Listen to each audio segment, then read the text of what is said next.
aye. No. Okay, this is a hearing, and as such, I have a disclosure statement. This is for the an ordinance amending the City of Gerhart zoning ordinance section 6.0708, preservation and removal of trees. All persons testifying shall be deemed parties to the application and must provide their name and full mailing address if they wish to be notified of the decision, continuances, appeals, or other procedural actions required by the code. The city zoning code specifies applicable criteria to be relied upon in making a decision. Those criteria and findings of fact are in the city staff report. Public testimony should be limited to those criteria and findings of fact, or to other city or state land use standards that the person testifying believes apply to the proposed land use action. Failure to raise an issue in person or in writing with sufficient detail to afford the hearing body and parties to the hearing an opportunity to respond to that issue precludes appeal to the city council or the land use board of appeals, or to seek damages in circuit court due to a condition of approval. Before the conclusion of the initial evidentiary hearing, any participant may ask the city council for an opportunity to present additional relevant evidence or testimony that is within the scope of the hearing. The hearing's body shall grant the request by scheduling a date to finish the hearing, a continuance, to a time and date certain, or by leaving the record open for additional evidence or testimony. Do any counselors need to declare a conflict of interest or an ex parte contact or personal bias at this time? No. No. Is there anyone in the audience that wishes to challenge a council member's ability to make an impartial decision? Anyone on Zoom? Seeing no hand raised, seeing no one raise their hand in council chambers, we'll move on. Chat, will you read the staff report, please? Actually, I believe we have Garrett Phillips here. If you wouldn't mind, he can do the staff report. He's been assisting us with this. That's fine, Garrett. I'm sorry, I didn't see your hand raised, so I just went right by your name. My mistake. Garrett, are you okay with that? Good evening, Mayor and City Council members. Yes, I'm fine with that. All right, so Ordinance 942 amends City of Gerhart's zoning ordinance section on what is required to remove trees within the City of Gerhart. So the proposed ordinance is what was recommended by Planning Commission following several meetings, public meetings in 2023, a city council meeting in January of 2024 that produced some feedback to the Planning Commission, and the Planning Commission's reconsideration of the amendments in a March 2024 public meeting, where they took some of City Council's feedback and directed staff to come back to you with this recommended ordinance. So Planning Commission's purpose that they settled on through their lengthy process was to make it possible for staff to be more aware of tree removal and tree cutting activity within the City of Gerhart, so that staff could be more responsive to citizen concerns and inquiries when residents call to inquire about whether tree cutting that they observe around the city is in fact permitted or not.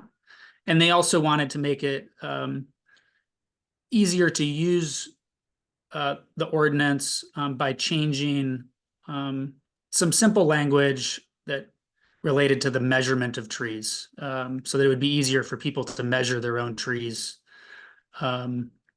without performing any special math calculations. So that was their purpose when they recommended the ordinance back in fall of 2023 to City Council.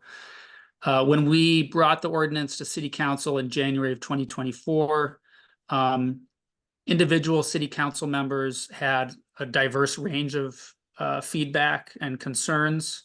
And we documented those and brought them back to the Planning Commission. And the Planning Commission chose to take up some of those and recommend some changes. And those included changes that exempt invasive species, 3 invasive tree species from any kind of permit requirement, so that it's easier to cut down those kinds of trees. They also clarified, based on some of your individual feedback, that when a tree has multiple trunks, only the largest trunk is to be measured when determining whether or not it meets the definition of a tree. And then they also took up another issue that some individual City Council members raised, and that was that they wanted to make sure that the ordinance does not cause delay or inhibit individuals' ability to correct hazardous tree situations. And so basically the change that was made is that although city staff can already determine whether or not a tree is hazardous, the change that was made to the ordinance is that an individual resident in Gearhart can also hire an arborist. And if an arborist says that a tree is hazardous, then they can go ahead and correct that situation without first obtaining a permit. So that's a brief summary of the overall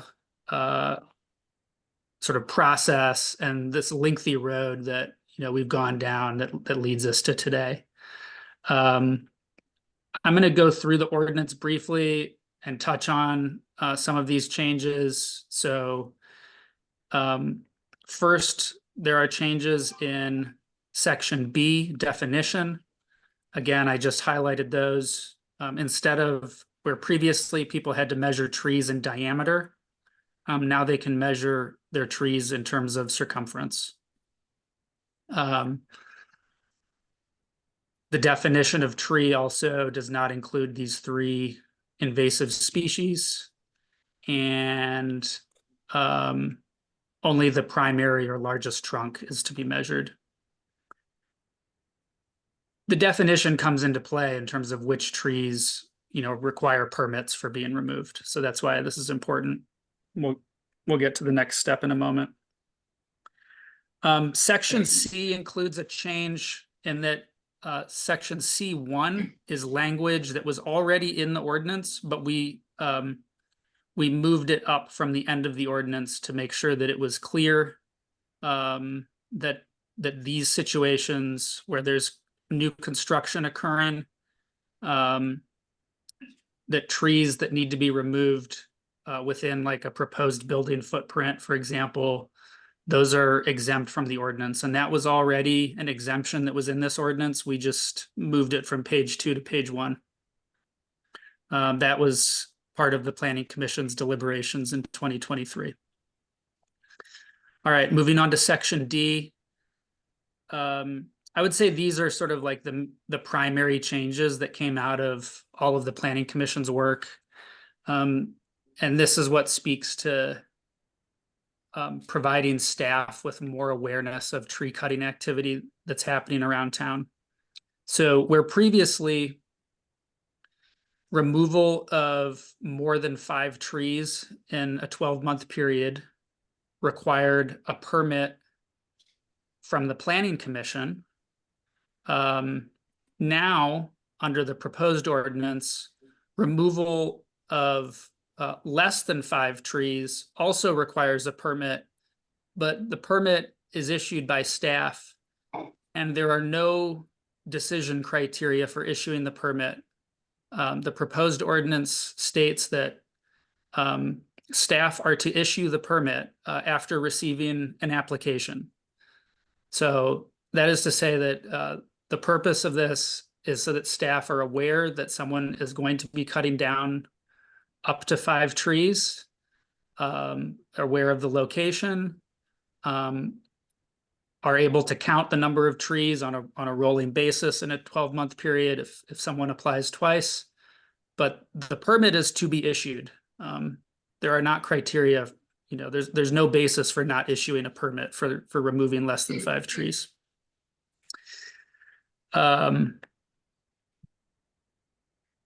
And when it comes to removing more than 5 trees in a 12-month period, the proposed ordinance remains the same. It's a planning commission decision. The criteria that the planning commission uses to decide on the permit do not change in the proposed ordinance. Moving on to section F. This is where individual city council members provided feedback in January 2024 to the effect that not only should staff be able to, in obvious situations, determine that a tree is hazardous and tell a resident that they can go ahead and cut down a tree or do what they need to do to correct the hazard. A resident doesn't even need to call the city first. They can just have an arborist come and make that determination and correct the hazard. And the arborist is supposed to document their determination. And then after the fact, the resident is supposed to communicate that to the city by sharing that written determination and filling out the tree removal permit application form after the tree is removed. But they can just go ahead and correct the hazard without delay. So those are the changes that are proposed based on Planning Commission's work, some individual city council members' feedback in January 2024, and then Planning Commission's reconsideration in March of 2024.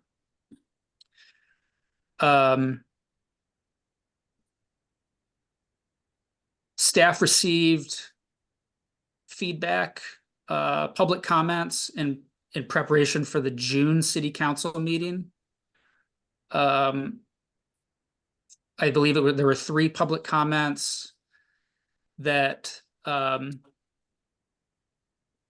could say without, they all were individual from individuals, but a common theme among them was that they felt that the existing ordinance is adequate, that additional regulations are not needed, and that it shouldn't be adopted.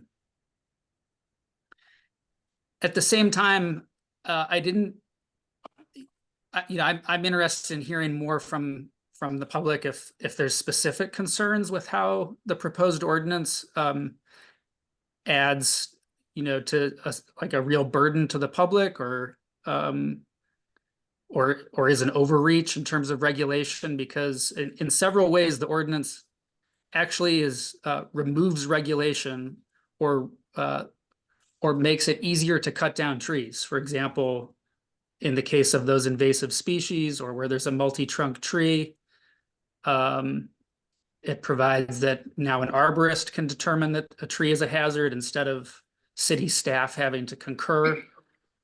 But yes, when you want to remove 1 to 5 trees instead of 6 or more in a year, you do need to at least fill out this application form before getting your permit. We also had some proposed amendments submitted by a council member, and those I think are going to be up for discussion this evening, and we're available to make any additional changes that you want in response to public comments, or anything that, you know, you as individuals have to say tonight. So I think I'm gonna leave it at that for now. Thank you. Thank you, Garrett.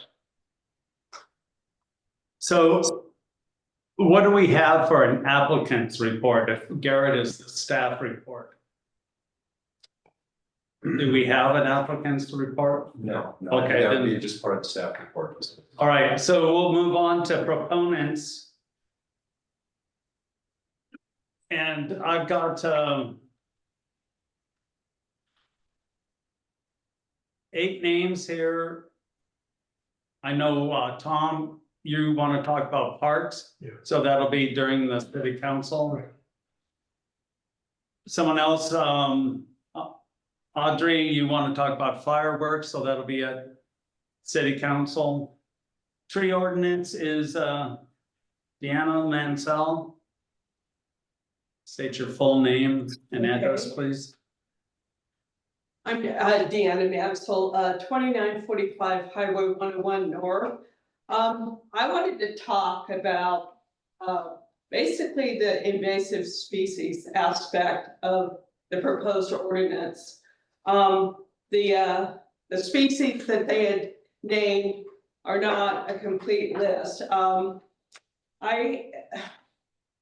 In 2004, our Neocoxie Watershed Commission did restoration work on Neocoxie Creek on Woodland Avenue at Nora Taylor's house, and she had a Siberian elm. When we did it back then, we thought it was a Chinese elm, but it was a Chinese, it was Siberian elm, and that tree was planted by the Civilian Conservation Corps back in the 1930s.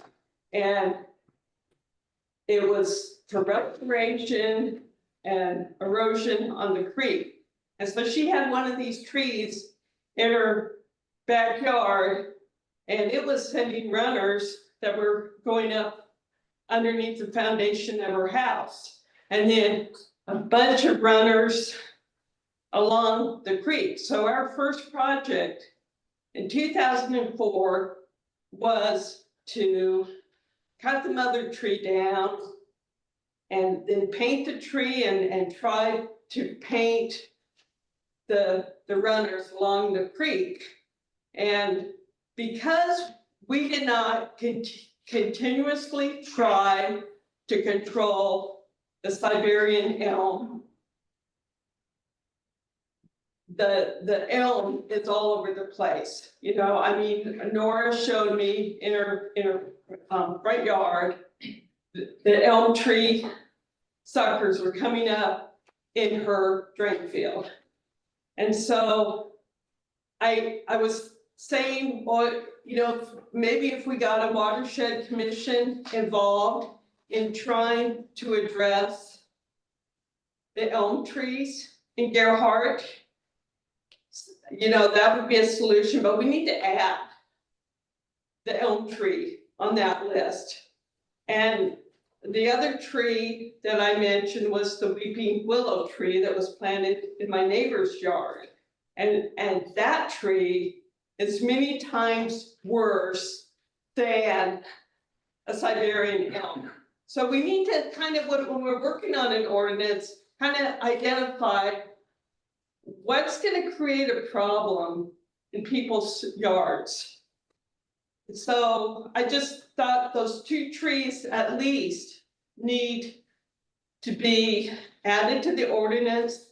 And if Gerhardt wants to maybe work with the watershed council or do whatever it takes to get that problem under control, I think that would be an important first step. So thank you. Thank you, Deanna. Next up will be Angela Sidlow. I'm sorry if I You did it right, you did it right. Oh, There's just no W at the end. My name's Angela Sidlow and I live at 516 Summit Avenue here in Gerhart. And I just wanted to read a letter that was submitted by Robert Carson, who lives at 226 Ridge Drive in Gerhart tonight.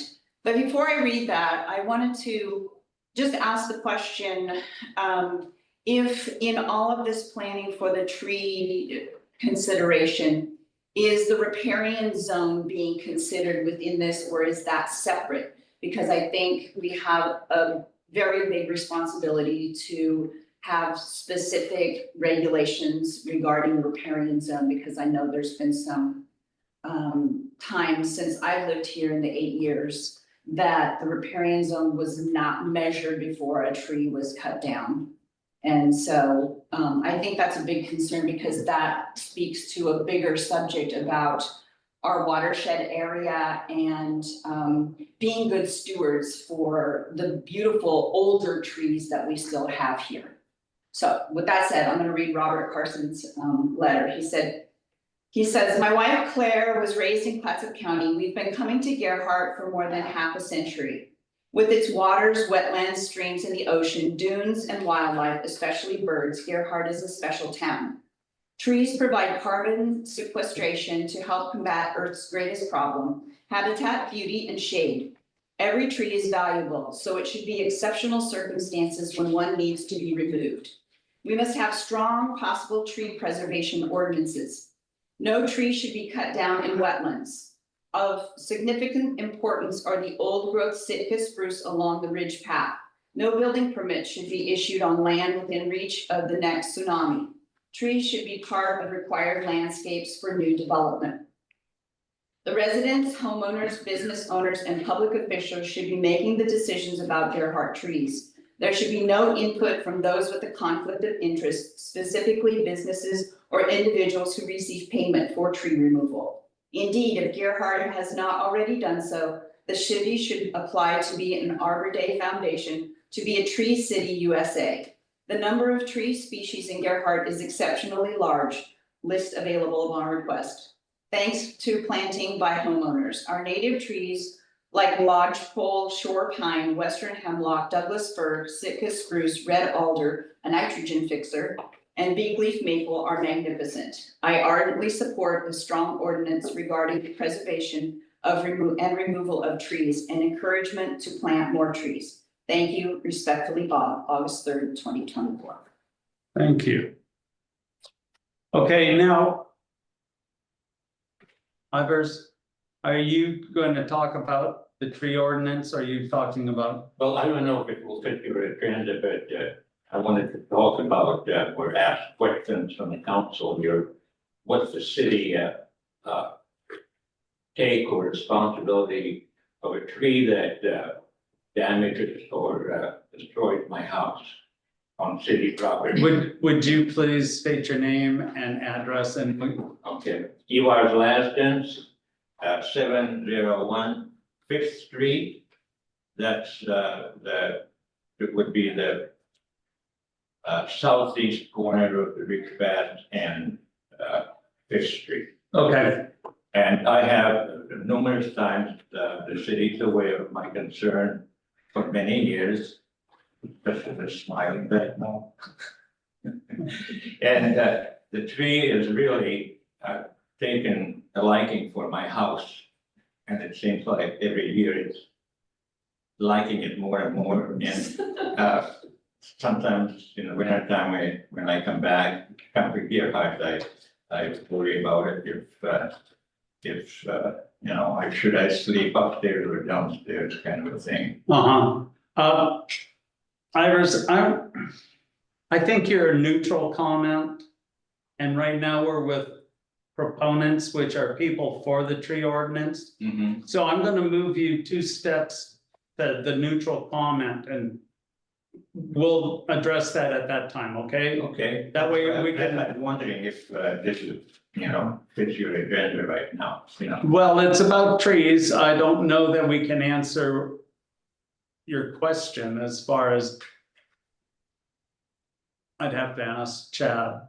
And I'd have to ask Peter, but Yeah, well, right now, let me move over to, okay, please do, Mayor, I'm sorry. that's quite all right. I want to make sure that we're in sync with, my little script. Okay. I've got Robin on the tree ordinance and are you a proponent or an opponent? Okay, then please state your name and address. My name is Robin Lane and my address is 715 Second Street. I had a bunch of things I was going to say, I said all of them. And I'm not, so I want to say that I am a proponent of taking care of this beautiful place and the trees which make it a beautiful place. And a lot of the trees, as I was walking here, walking down the street and looking just with my eyes open, what do I feel and see? It's the trees. The trees are Gerhardt in many ways. You can't see the ocean from Gerhardt, but you can see everywhere is trees. And they provide beauty, they provide shade, they provide a home for many, they're a whole ecological world that we need to help and but I feel like that individuals, that the caring of these trees and the continuation of Garrett to be the place that it is cannot be fully left in the hands of people who can make money off of them. It needs to be a community getting together saying, these trees are valuable no matter where they're planted.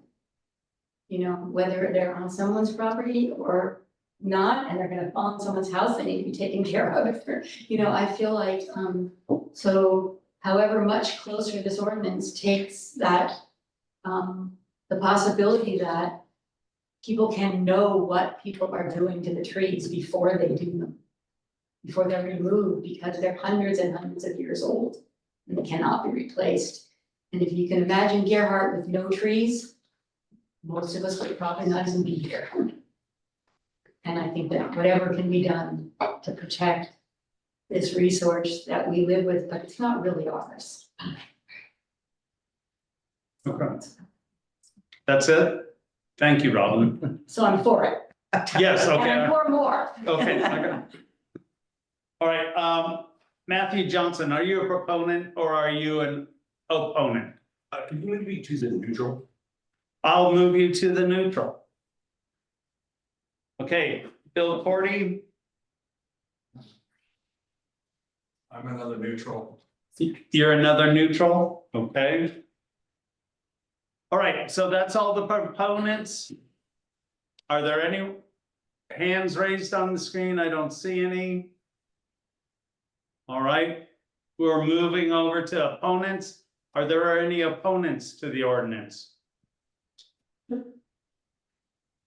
Anyone on screen wanting to raise their hand and say something? Then we're going to move to neutral comments.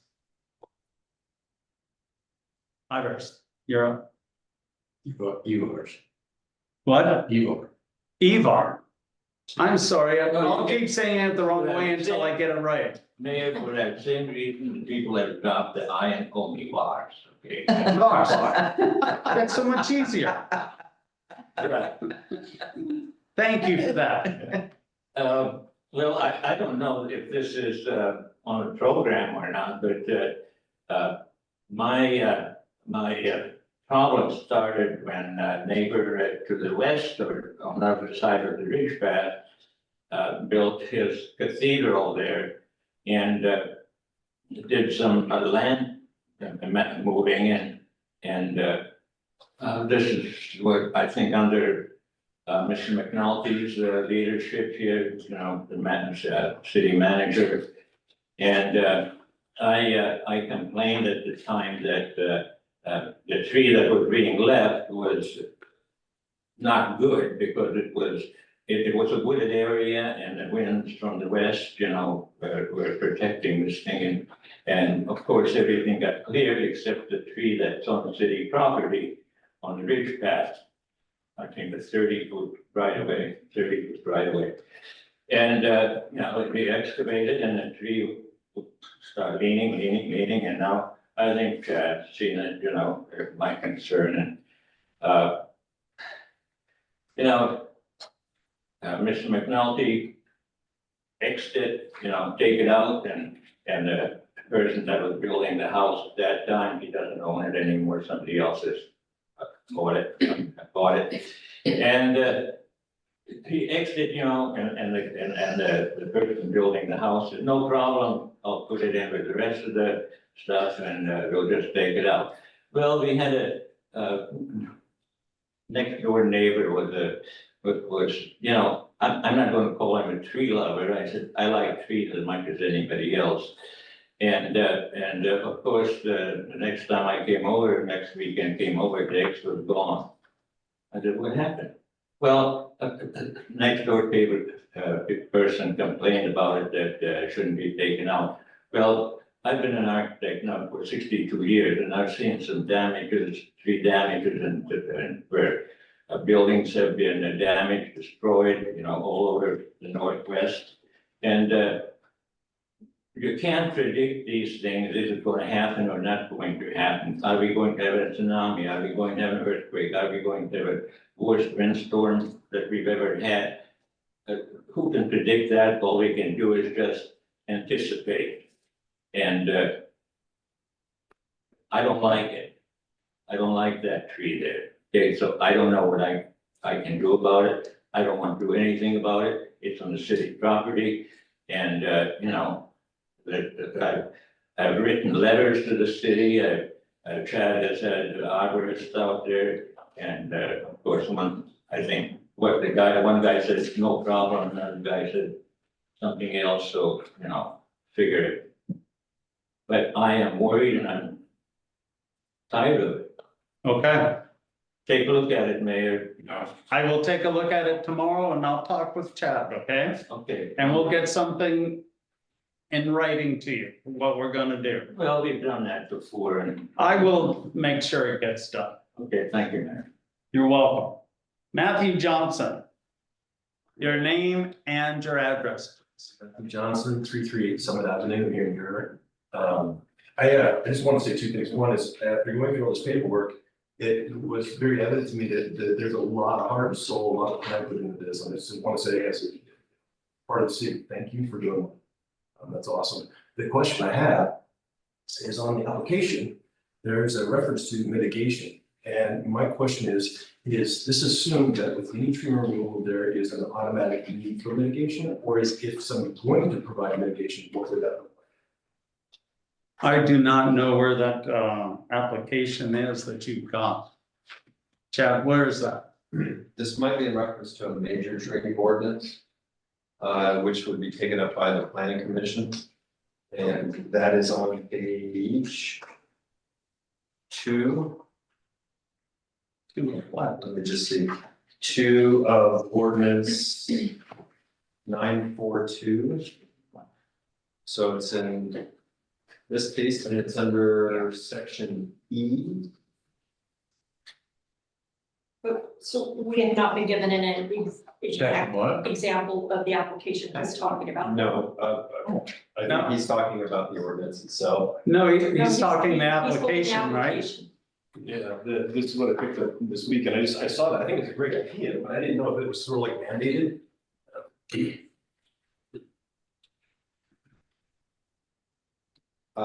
Yeah, this is a draft application, having to do with the ordinance that we have here. Not sure you came in and got this from? Yeah. Well, we This don't is- have This it is from the January 3rd, 2024 meeting. We had a draft application on here. And what it's referring to. Just make sure. I believe is a section in the ordinance that you do have, and we are not thinking. Under section E, the granting of a major tree removal permit shall be based on findings that following criteria are met.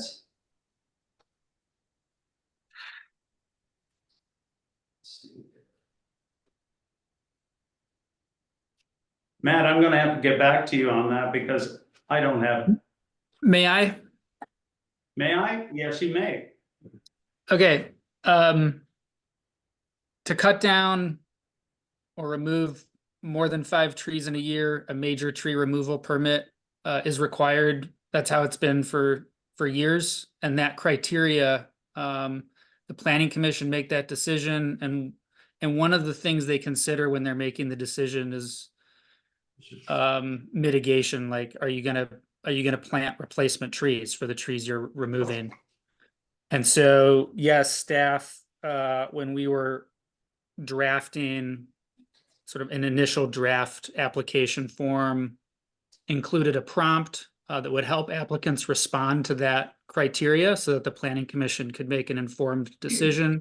The feedback or this comment raises to me the idea that when we continue working on the draft application form, we need to be clear about what information we're asking from people when they're applying to remove more than 5 trees versus what information we're asking for when they just want a simple minor tree removal permit, because you wouldn't have to respond to that question to get a minor tree removal permit.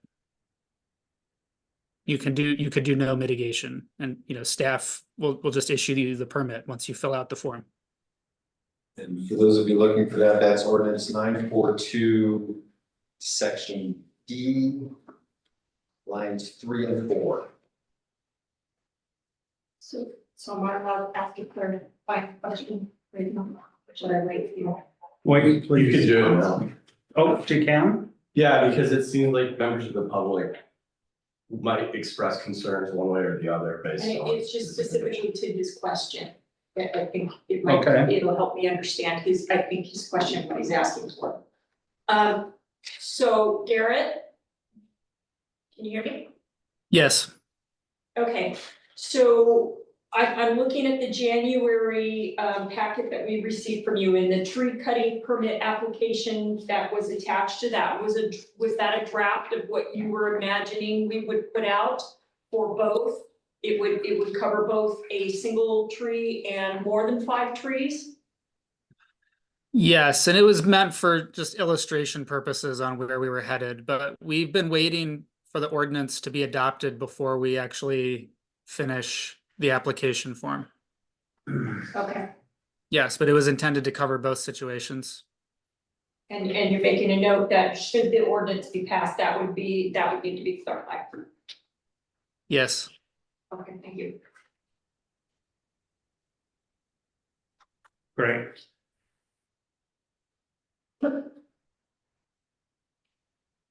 All right. Did that answer your question, Matthew? Yeah, it's a major, not a minor. I get, yeah. Okay.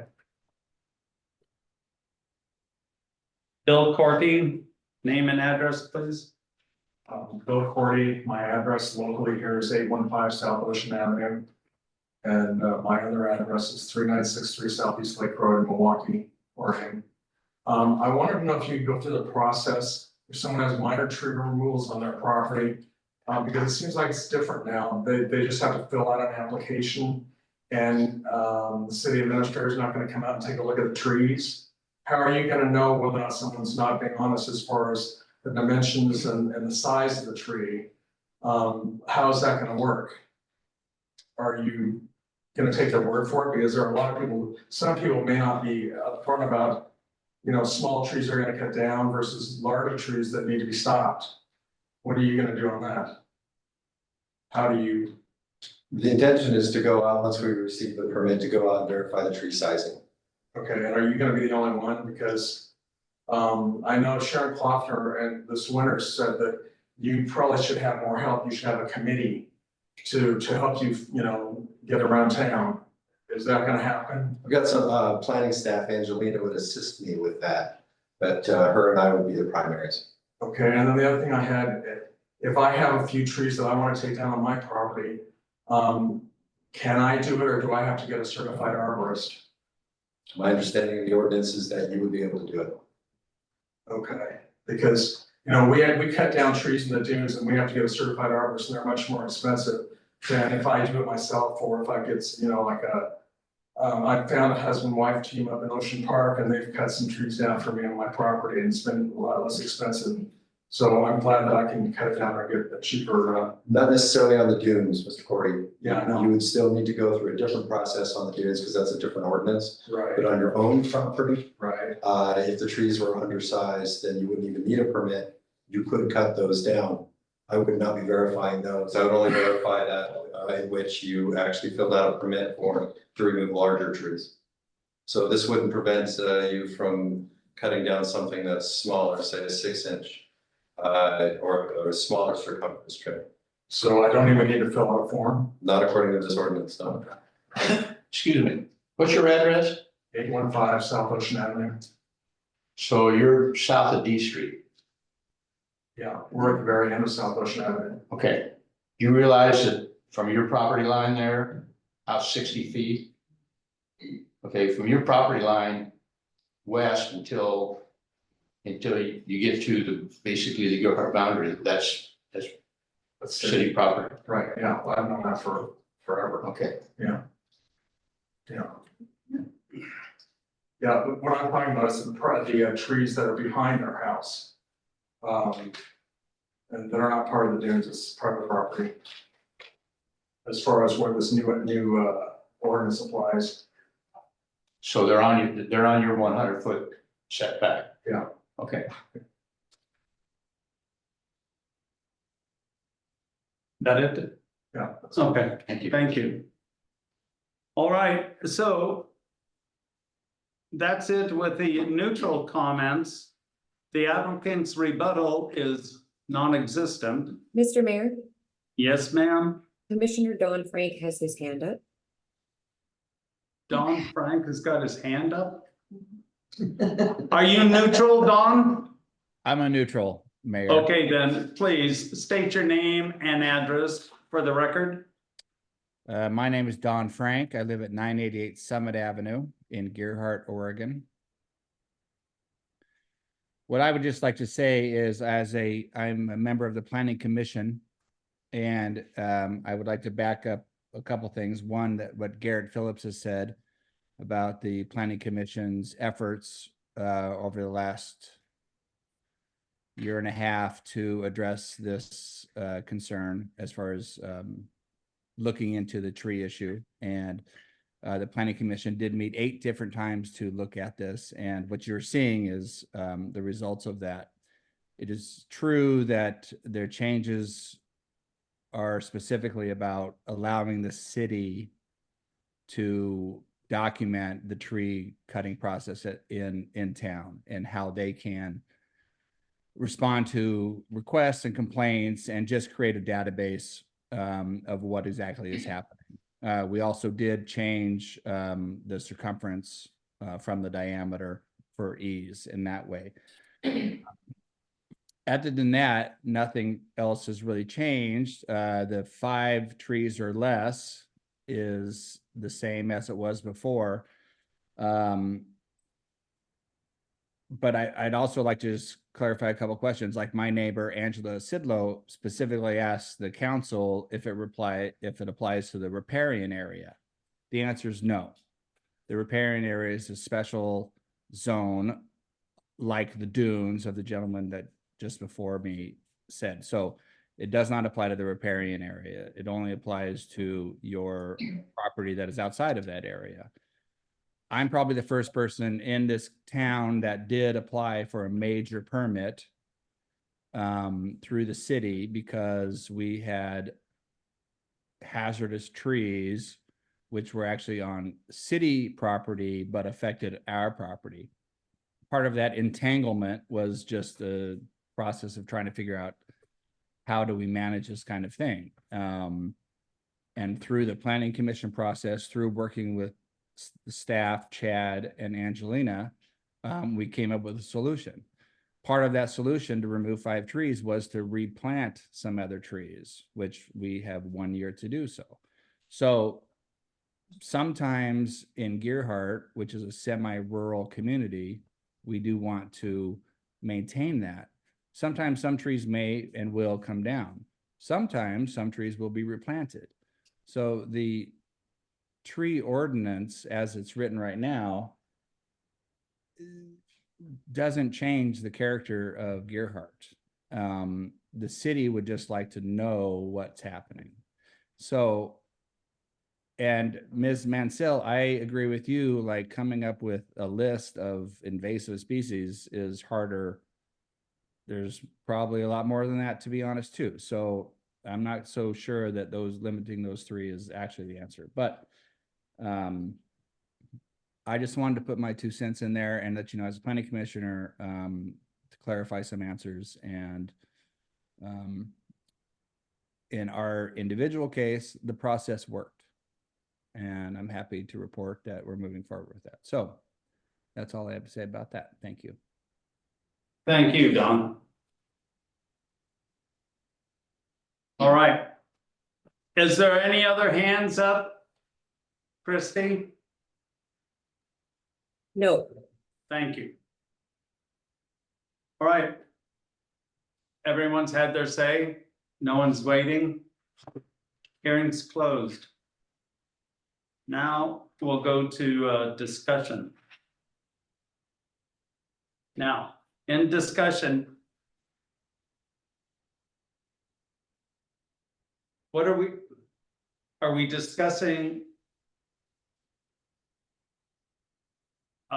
what has been proposed as an amendment to this? Are we just discussing 942 in its entirety right now, and we wait until the end of the meeting? Is that how we're going to do this? I think so, but I'll let the attorney answer that. Yeah, so what could happen is, we knew that there were some potential amendments that might be made. And so, a red line was prepared. If someone wants to make a motion that, this ordinance be amended to be consistent with the red lines, then at that point, that would be the discussion. If there's, if people want to discuss the ordinance that was proposed by the planning commission, that would be, that would normally be what would happen. And I would like to ask for a point of clarification from the council. Because people use the term city trees. And I'd like to point something out that is different in Gerhardt than in every other jurisdiction I've represented, which is in every other jurisdiction that I have represented, trees that were in the public right of way but adjacent to the homes, the homeowner has been responsible for those trees, even if they were in unimproved right of way. It was Mayor Widdop that believed that the trees that are in the unimproved right of way were the responsibility of the city. And so we have a system where, as in Commissioner Frank's case, those were in the city's right of way, but they've been planted by the prior owner of his house. And he volunteered to pay for the maintenance of those trees that arborists had said were dangerous. So in the past, the city has been responsible for that. And that was an item I wanted to flag. I believe that Mayor Cockrum had also done it consistently with what Mayor Winnip had done, her interpretation and instruction to staff. And I don't know if we had any issues under Mayor Brad or not. I can't recall. But when we were having this discussion with the planning commission, that was something that I had flagged. It's not part of the it's not part of the ordinance, but it came up again this evening. And so it's getting some clarification if it actually is in, whether it makes a difference if it's city right away or city owned property like a park.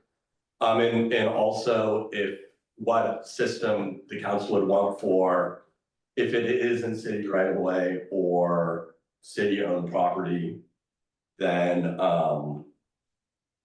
how would it be? Would we get an arborist? Would he get an arborist, a concerned citizen, and then getting a little more clarification on that? So that doesn't necessarily need to be part of this ordinance, but it's certainly adjacent to that and would probably be part of a future application that our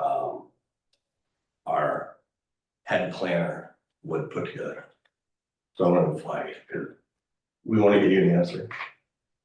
Well, yeah, except that, this tree happens to be on the adjacent property, almost adjacent on the other side of the ridge path, instead of my side, so I don't see where responsibility is mine. So is I mean, it the doesn't make any city's, sense, is it the Peter. city's property, or is it's the city's property and not the adjacent property owner's property? I believe it's on the bridge path. Oh, okay, so it is our property. Okay. So my concern is, if we have another 07 storm or something like that, it blows over and lands on Evar's roof. Destroys his home or something like that. I mean, there's one down on Woodland right here. The west side of Woodland, it's a dead spruce tree. It's gonna fall over on Carol Wright's place. I mean, whose responsibility is it, and who's gonna be the one that's gonna take the financial hit for it?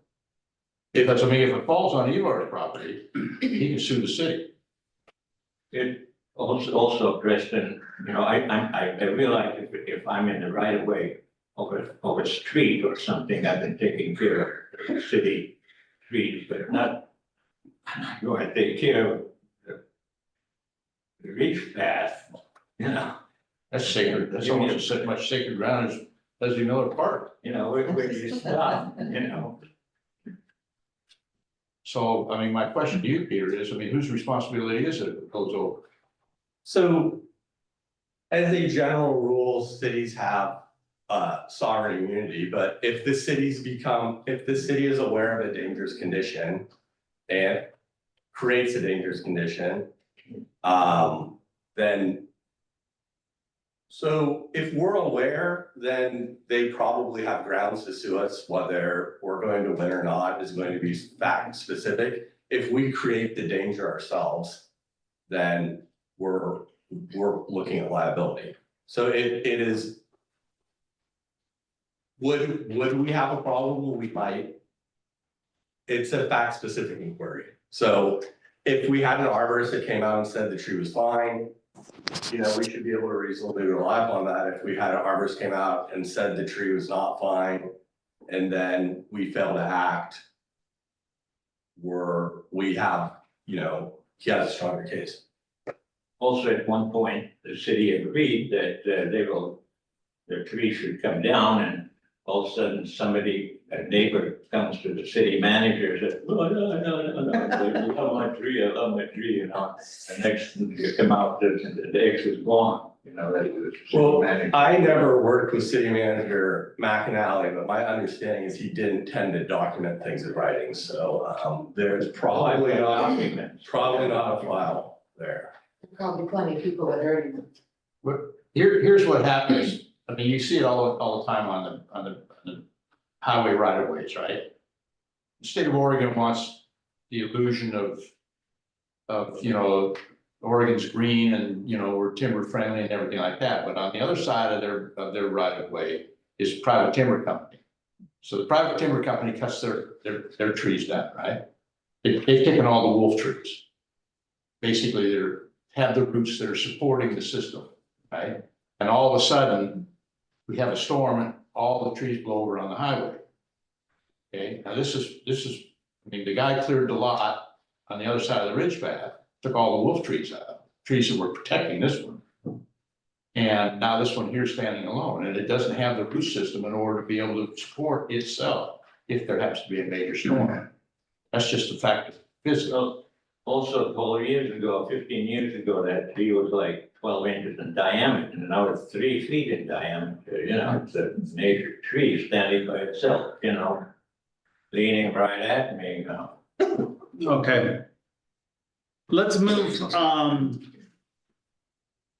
on to what we're doing with this ordinance, and VARs, we will get to it. Yeah, let's look at it, you know. I will.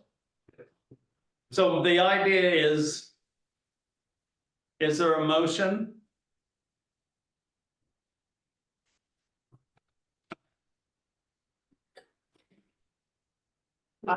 I feel that the document as it came from the planning commission left out some very important items. So that's why I went through line by line and put in some things that I thought were important for the document. That would include, for instance, the heritage tree definition. It included trees in the riparian zones and wetlands and their buffers. And then there were smaller changes that I put in there. I said, for instance, that replacement trees must measure a minimum of 3 inches in diameter. That's about 3 inches in diameter. At 4.5 feet tall, because somebody could come along and say, well, I'm gonna replace the trees that I cut down and they can put a stick in. I mean, it doesn't have to really be a tree per se. So I just made that a little clearer. Those were the biggest changes that I made. So I would move that.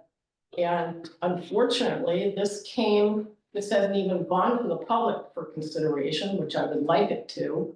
And this came to city council members just a few days ago, which was not my intention at all. I wanted it to come to all of us a couple of weeks ahead of time, so at least it could be read through and thought about and considered, and that we could discuss it at this meeting. So that didn't happen for various reasons. And so I would move that we have time to not only let the public see this, but let the counselors give it some more consideration as well. That's my take on it. So you would like to, She would like to reopen the Continuance. record. She would like to reopen the record and continue it to the, sounds like the September meeting. is that your motion? Yeah, that's reasonable. I'll second that. Is there any discussion about moving it to September so we can all take a look at it and the public can see this? No discussion? All those in favor say aye. Aye. Okay. All those against? I think this is nonsense. Oh, it's a yay or nay situation, Preston. Nay, thank you. All right, it's moved to September. Mr. Mayor, may I clarify a couple of things? And I'm sorry, Sharon, I go first, you want me to go first? well, I just want to clarify with Peter a couple of procedural questions. Are we going to have another hearing then in September? Yeah. Are we going to put the red line version online and make it available for the public to see as well? Yeah, As it is? okay, right, and just to clarify something. This is the first time I have ever prepared amendments prior to a hearing. The amendments are generally made at the hearing, but because we had specific amendments that were made. That the red lines, Garrett and I prepared red lines, and the reason that I held it was because I told Chad this, so it's not Chad's fault, it's mine, because I told him to hold this, not put it in the packet. And because these needed to be, in my mind, adopted at the meeting. To do otherwise, it would seem like the city council was debating the amendments outside of the public hearing. And that was the last perception I wanted people to have. I wanted people to understand that what we had was the planning commission recommendation, which is what we have for all these ordinances. And that we were preparing the amendments for just ease of use so that they could be introduced. I have no idea whether there would be votes for the amendment or not. But if there was, then my legal advice was going to be to continue it to the time certain and to reopen the record. And that's why Chad and staff did what they did it under my instructions. So to the extent someone's blames me. Can I ask a question here? Yeah.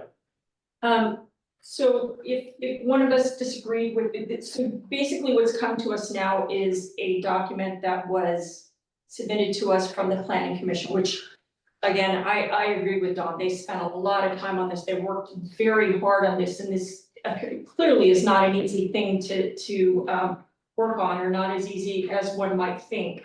So they did a lot of good work on it. Would anybody be able to change this document or their proposal to us before it came in our hands?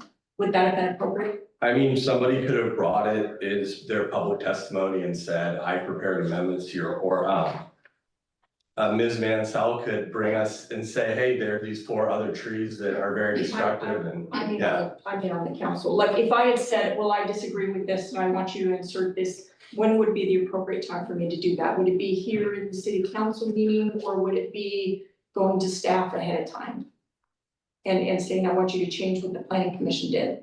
If someone wanted to submit it to staff and just say, hey, this is what I think, then sure, they give us a heads up so that we're not wordsmithing in the meeting. But I wouldn't want any counselors discussing the concepts, because again, this conversation needs to happen in a public hearing in front of the public.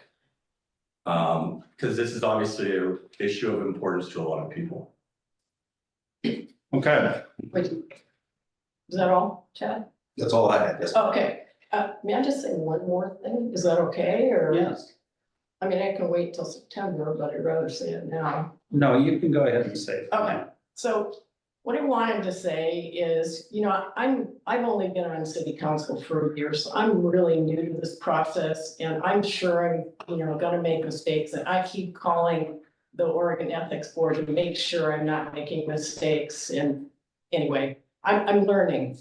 But one thing I do know, and that is that our mandate as city councilors is to carry out the comprehensive plan. From what I understand from citizens who I've talked to, the comprehensive plan is very, very important to a lot of citizens in Gerhart. One of the tenets of the comprehensive plan is to conserve, preserve, and protect open space, scenic areas, historic and natural resources in and around the Gerhart community for future generations. My feeling and what I've seen over the past 7 years since I've been noticing and documenting, I've noticed more than 200 larger trees cut down in Gerhart. Over 200 larger trees cut down in Gerhart, including a few in the riparian zone. So my feeling about this is that we are not in.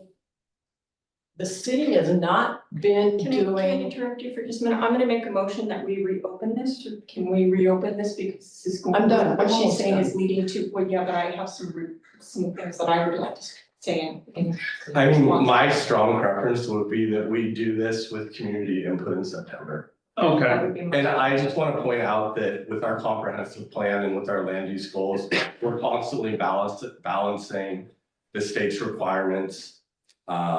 And our goals around growth with our goals around preservation. And I know that that's also of community concern. So I'm sure we'll have some public comments on those topics. all right, so we are going to grant continuance under ORS 197.7636 until September city council, prior to the September city council meeting at 6 o'clock. Hearing is closed, and now we're going to move right into the city council meeting. As soon as I change all my papers. Okay, is there any conflict of interest? We are already.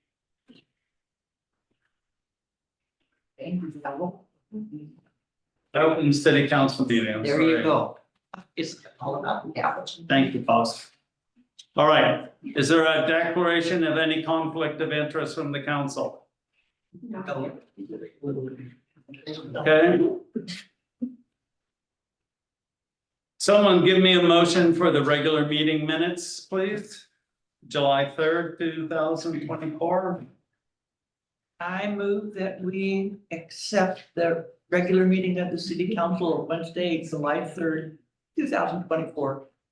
I would like to make a clarification or correction on page 4. So, second, I make a motion that we approve it with a change as I propose on page 4. Okay, we're on page, On page 4, about halfway down the discussion paragraph. It says, Counselor Gould clarified why specific counselors were selected.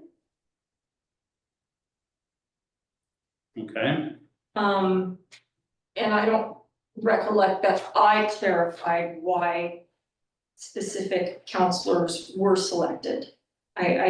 If I said that, that certainly was not my intent. Because I feel that all counselors are equally capable of serving on this. So I don't feel like I would like to have that struck. I don't think I clarified why specific counselors were selected. Or we could clarify that, specific, only limited number of counselors are able to work on a committee outside of this because of quorum issues. And if we were to have every meeting be a public meeting, we would need to be able to have a quorum at every single one of those meetings, otherwise we'd have to cancel those. As I recall the discussion, so I don't know how is best to handle that, but I feel like that doesn't, the context of that, I have a problem with. okay, well, as clarified by Counselor Gould, I have a motion to approve. Can I get a second? What? She said she seconded. I'll second it with that correction, that be stricken. Oh, I'm sorry, Rita. I'm That's so fine. sorry. Right, okay, then, all those in favor say aye. Aye. All right. Someone give me a motion for July 24th executive session, please. I move we accept the minutes from the executive session of city council Wednesday, July 24th, 2024. I second that. All those in favor say aye. Aye. Okay. Someone give me a motion for the work session, July 30th, 2024.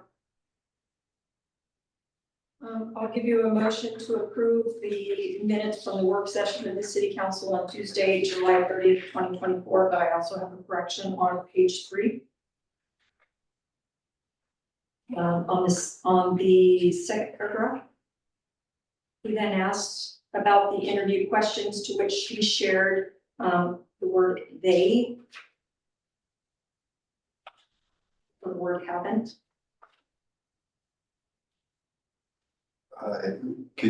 Where was that again? On the second paragraph, skip the first line and go to the next paragraph. On which Starting page? with Mayor Smith. Go Page down. I'm sorry, from page 3. Page 3. Okay, Mayor So Smith. the paragraph that starts with Mayor Smith, go down 1, 2, 3, 4 lines. And between the word shared and haven't, I would insert the word they.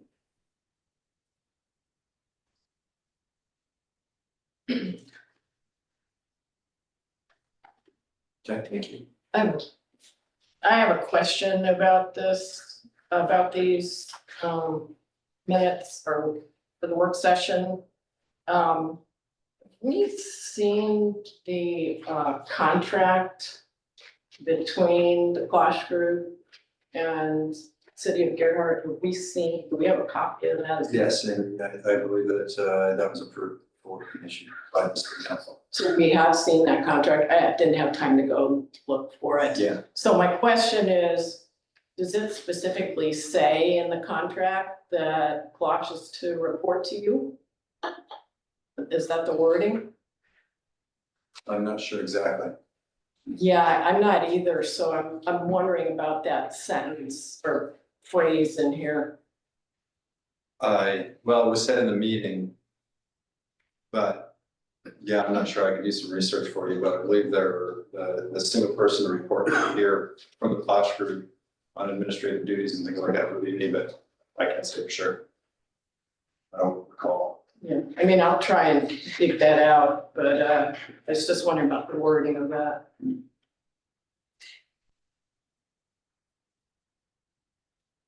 Okay, did we get a second? Did we get a motion? With amendment. Made a motion to amend with that correction on page 3. Sharon, did you have any amendments you wanted to make? No, I'd have to read the contract. Okay. I'll second You'll second? All those in favor say aye. Aye. Aye. I can do that for you, sure. Okay. Everyone's got a copy of the planning commission. Is there any questions for Chad?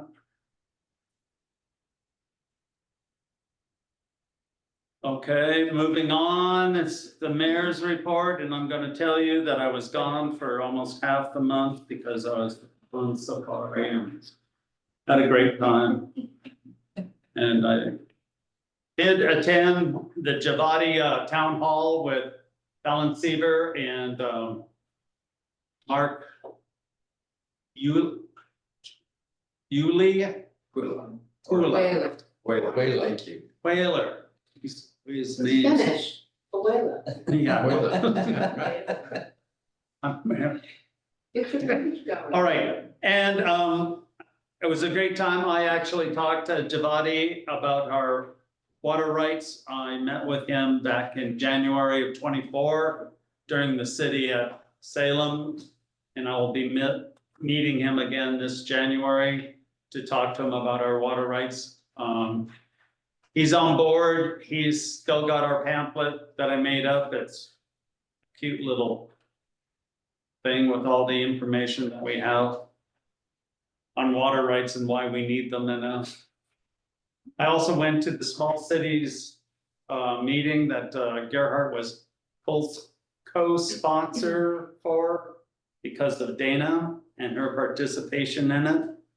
And it was a very good meeting. I enjoyed it a lot, and I hope I can not be gone for every other meeting that they have, because that's what I am, I'm gone. And it was a nice library. Yeah, it's a nice library. Very nice. Nice meeting room. Very nice. Thank you. Okay, council reports. I'm gonna go to Preston.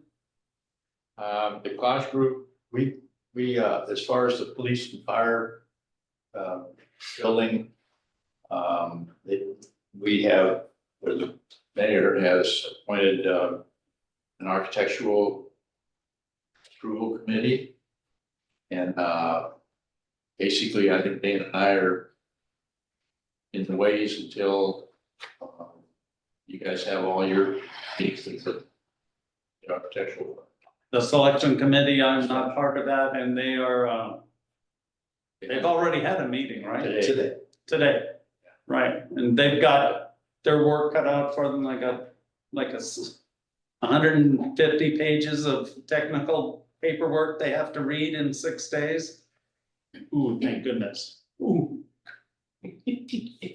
Anyway, go ahead, Preston, I'm Okay, sorry. so I mean, basically, you know, we're trudging forward as, you know, as slowly as it needs to be. And I think the next thing is what the public hearings after the selection committee. Correct, the selection Which is on committee will the go 12th. through its process. We'll continue, we're gonna meet again on the 15th of this month, actually, that day has changed to give us a little bit more time to go through. And I'll update a little bit more on that here in a little bit, and then after that, we'll have a recommendation to the city council. Okay. In, I think it's October. When does the public process meeting We have the first town hall coming up next Monday. Okay. 6 P.M. So we expect to have all you folk to be there. And all your friends. And their friends. Rita, please. You scared the pieces out of me. Okay. Okay, so I did attend the Clatsop Regional Housing Task Force meeting on July 24th. And they talked a lot about the housing needs analysis for planning for the housing for the next 20 years. And although I learned a lot, what's really good about this particular housing task force is that there's representatives from every city, Warrenton, Astoria, Cannon Beach, and the county, and there's commissioners, there's planners. So you learn a lot about all the different communities and what they plan for housing, and it's hard to plan 20 years in the future, but they're taking that on. So that was kind of cool. And then I had a talk with Chad, and we agreed that our bench committee, God love us, is done with our job, and we've done a good job. And now Chad and City Hall are gonna take over and start placing benches within the city limits, not necessarily in the dunes yet, because we don't have all the permits. But I want to thank the bench committee, Councilor Sharon, thank you so much. Kathy Zimmerman and I, we did a lot of work, and thank you, Chad, for taking the rest of it over.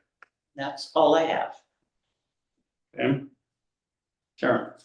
Okay, for the beach cleanup, on July 5th, I was stationed at Wellington. And by the time I got there, a gentleman and his elderly father were coming up from Little Beach and had picked up 2 garbage bags of trash. Not big bags, like about that size bags, and said that it was clean. And I'm like, wow. They said, yeah, there really wasn't much trash. And then one of them ventured the opinion that the high tide had probably taken a lot of the trash out. Anyway, I attended the Clatsop County update on the repeal of Measure 110. So our police force has a little more power, which I'm looking forward to. And the FEMA stuff that's coming down the pipe with the floodplain rules.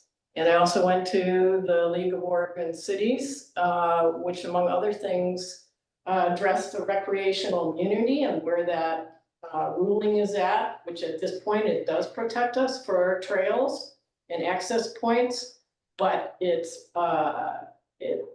sunsets in 2025. So we're gonna need public support and comment on that. And then they talked about the housing infrastructure monies that can be gotten. And they talked about the one-time extension of the urban growth boundaries. That's all I have to say. Okay, thank you. Dana? So yeah, it was a fairly busy month, met and corresponded with a number of citizens to discuss issues surrounding the public safety building, the proposed tree ordinance amendments, and also postal issues are still a major concern for folks. And what I find that in many ways, a lot of all of these issues have some overlap, and so I feel we should be considering all of these things when we're making our decisions, and we should be playing chess and not checkers when we're making our decisions. I want to thank everyone who's reached out to share constructive suggestions. We're also receiving a lot of criticism, and that's okay. But constructive suggestions are fully welcome, because creativity is going to be, in my opinion, our path going forward, because we do have some challenges ahead of us. I attended the CIS training about the recent Supreme Court decision into the Grants Pass case about unhoused camping. And although if you've been watching the news and you know that the Supreme Court made a decision on this, you may think that things have changed, but they have not really changed that much in the state of California. because the decisions were codified a couple of years ago, and so now we are still following the same rules with few changes. I also participated in the July 4th festivities. I want to thank you to the fire department, to everybody who participated in making the parade great, the police department for keeping us safe, for the people that organized the July 5th dance. That was a lot of fun, and it was the first time that I've been out there. I'm usually out there for the cleanup, but that's the first time I was there for the setup. And I think that was probably even more fun for me than the actual dance. So I want to thank you to the people that put that together for us. It was great. Again, shout out to our emergency responders who worked with other emergency responders throughout the county to come up with an if-then plan. If this happens, then we'll do that. I think they kept us safe, and I think that they got on a lot of things that could have spiraled out of control very quickly. We learned some things, and I think that you also had a meeting that you're going to talk about where you decided some corrective action for the future and some pathways forward on that. Met with the elected officials in Clatsop County at the elected officials meeting, and yes, as Sharon talked about, they talked about the changes to 110, but also talked about the FEMA buyout. That was also a major conversation in the Small Cities League of Oregon City meeting in Seaside. It's the FEMA buyout is a major concern. And we should all be watching that and considering that also in everything that we're considering, whether it be the tree ordinance or whatever, because this might have implications for our city. We, as I've talked to Chad already and Garrett, they're already working on diving into this, and I imagine Peter probably has a little bit of insight into it too. So there's a lot to learn there. Attended both walkthroughs of the existing police and fire stations that were open to the public this last month, and they were open to other counselors. Approximately 6 citizens attended the second walkthrough, and that is what we had. That's what I have. Thank you, Dana. All right. Chief Gregory. Good evening. The 4th of July went relatively well, I believe. We had all 3 officers on. That was very helpful. We still have to deal with the juveniles and the MIP situation, but we attacked it pretty early and a lot of running from us, but we were able to grab 1 or 2 here and there and issue citations. So that was good. We ended up leaving probably around 3 a.m. I think I worked a 17-hour day that day, so we were tired by the end of it, but it went well. As far as stats go, we had of note this month, we had 1 assault case, 1 sex crime case that we solved very quickly, which was good. 94 traffic stops were made, 24 citations written. We have 3 active cases at this time that from this month that are pending. We made 10 total custody arrests throughout the month. As of right now, as of July 31st, we had 312 case files. The same stat in 2023 at the same time was 196. So we are well over 100 more case files we've taken this year.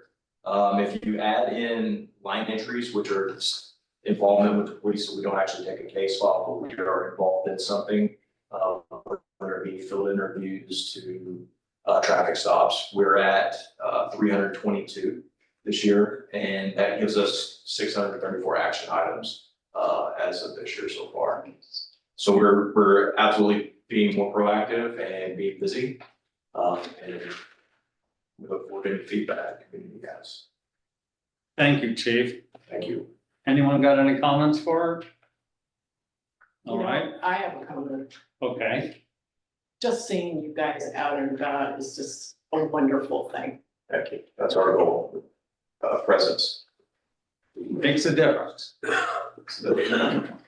Okay, we're gonna move over to Chief Como. Thank you, sir. Couple of things I have for you guys this evening. We'll first go over the stats from July, from last month. We had a total of 93 calls for service, 49 of those was in the city limits and 32 was in the district.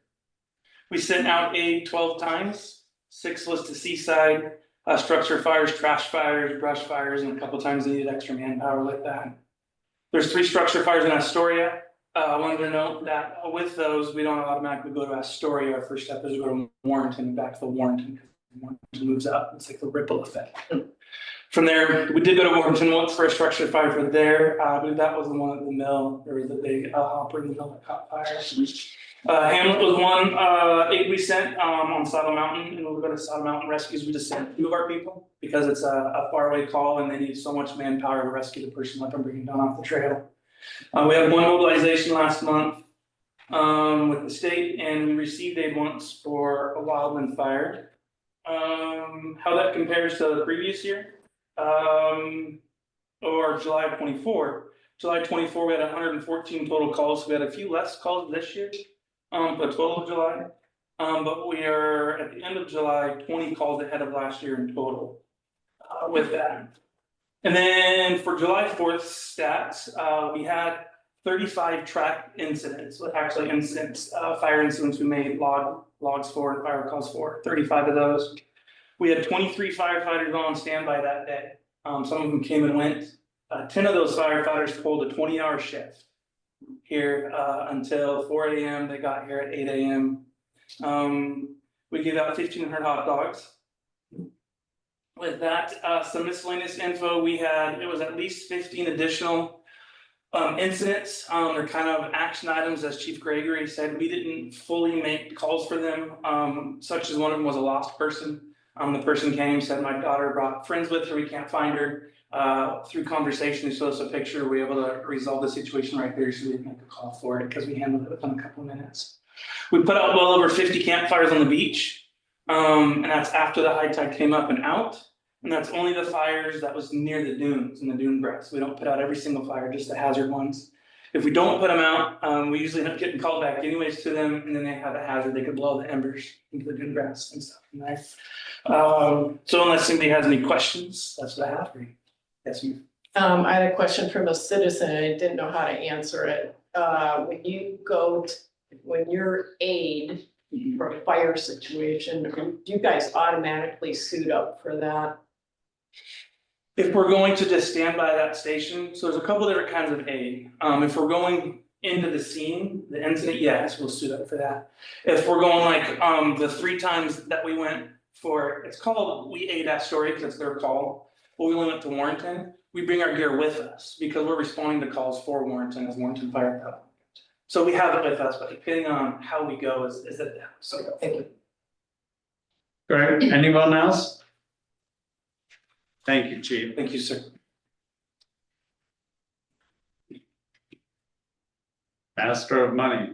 Okay, so the new fiscal year and budget has rolled into place, and overall, our beginning fund balances are higher than we budgeted and that were anticipated, which is always a really nice thing and provides just a little bit of a financial safety net for us. Short-term transient room tax continues to be strong, and just as kind of a comparison, because it is a really important revenue source, it's down about $5,000, which doesn't necessarily mean significant, because sometimes just the way people pay and just the way things work out, it might just be a technicality, but we'll track it and watch it. I'm not alarmed. The city also received a funding check to support the fire department staffing grant, so that's in there in our revenues in July. I also made 3 transfers that were approved in the budgeting process. These transfers were done immediately. Normally we wait and we have some financial targets, so we don't do transfers because they usually go to reserve funds. But these particular transfers needed to be done immediately because they were for grant funds that we had received in previous years, and they had rolled over, and we are going to complete the projects in different funds that we had put them in. So there was a transfer for $18,600 from the general fund non-departmental to Fund 41 the bench program. That was for a grant that we had received and we had put it in the general fund. We had spent a little bit of the money restoring a couple of benches, but there was some money left. And so the bench program now has $18,600 in it.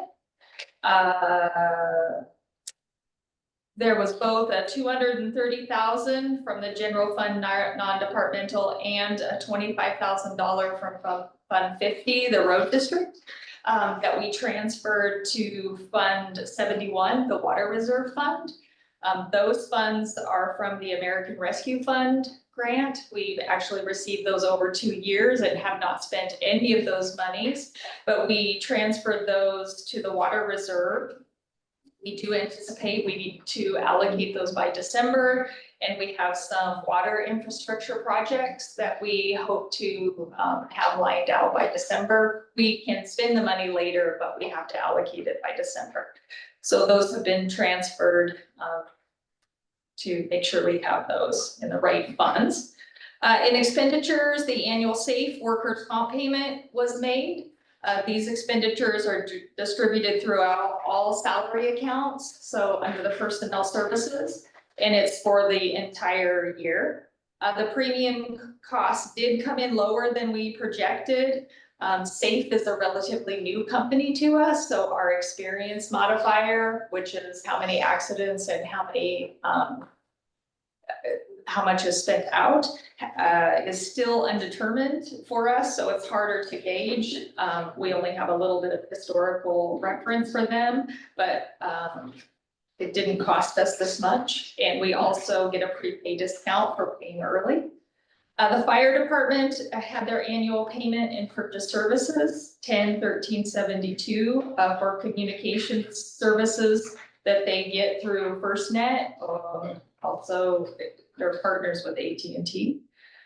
Interest payments were made in the water treatment bonds in Fund 20. So we have to make our one payment in July to offset the interest, and then we have another payment towards the end of the year. There was also a payment in Fund 71 Water Reserve, which was approved by the council in April for groundwater modeling services. So they have submitted an invoice. That's our first payment to them so far. Please note that several expenditure line items have already exceeded their budget.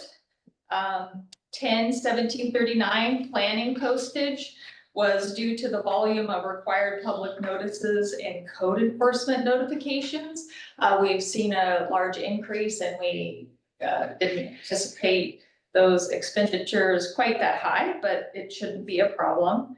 33,003 part-time help was due to the fire hydrant summer maintenance staff needing some additional time to finish the project. So every summer we hire an individual, an outside part-time individual just to go around and maintain all of our fire hydrants. They paint them and make sure that they're clear for the fire department. And they needed a little bit of additional time than we had budgeted for, so it pushed a little bit over. And we added a new account in court with our new enthusiastic police force out there proactively helping us be safe. It has increased our court, which there's a lot of people who do not show up to court. There's a lot of legal notices that go along with court. So we added a postage line for court so we can just keep track so we know where funds are going. Questions? So you're talking specifically about the mailers that we had to send out for this tree? Yeah, this is the first time I've been here. Normally you only have to send flyers to specific within so many feet. But we sent them to every property owner because. So the question is, if we're going to do this again in September, are we going to have to remail again, or are we going to, because it's just a continuation and everybody here who wanted to participate or people is already notified? Right, so if you continue the meeting to a time certain, then you don't have to renotice, so we don't have to publish or mail. And that's why it was so important that we specified that it was our regularly scheduled September meeting that we were. Okay, thank you. I just wanted to clarify that while we still had time to fix it during this meeting, Yeah. rather than spend more money. Right. Any other questions? Thank you. City Attorney, Peter. Well, I was here over the 4th of July weekend too and realized just how many people have my cell phone number because I was getting a lot of calls and I do not have police power. But I then passed along all the tips to Chad so that they could go to the police and I could see our police running up in the beach and I could see kids that look like they're 12 years old to me, but are probably older than that, running over the dunes, away from the police. So, very apparent to me that we need to expand the number of high schools that we provide notice to beyond the usual suspects. Because apparently a bunch of kids from Tigard and Tualatin and other suburbs were here as well. So I think we'll do a more comprehensive informational campaign with metro area high schools. The Supreme Court case involving camping, the Grants Pass case has already been mentioned. In addition to the Ninth Circuit rules we were under when our governor was the speaker, she had sponsored a bill that said that cities needed reasonable time, place, and manner restrictions that is still in effect, though that might be revisited next session. Our current ordinance, I think, seems to be working pretty well. If we become aware of additional issues, there are some additional tweaks we can do to that now that we have the Supreme Court ruling. In addition to that case that came down pretty recently, there's another case that I want to mention called Sheets v. County of El Dorado, California. It is a case that involves exactions, specifically a transportation system development fee, which was $26,000 for a double wide in the county of El Dorado, and that was struck down. And really, the takeaway, it's a fairly long opinion and it gets pretty complex, but the takeaway for me is that my recommendation is that we look at our fees and we also look at system development charges. With our comp plans, I want to make sure that those fees are really aligned with the services that we're providing. I think they are. If anything, I think ours are low, or we're not taking opportunities. But we need a contemporaneous look at that in order to fully protect ourselves under this kind of a change of law. It's consistent with the cases that we always talk about. Nolan, which is having a nexus between what you're doing and what you're asking for, and then Dolan, which is the roughly proportionate test. So this makes it very clear that the roughly proportionate test isn't just tied to a specific unique exaction for a property. It's tied to a category of exactions, like a single family house will pay X. So we need to really take a look at our fees. That would be my strong recommendation to the council. In addition to that, there is the other fire departments are in the county and elsewhere around the state have adopted cost-based fees and rates for when they're responding outside of the city.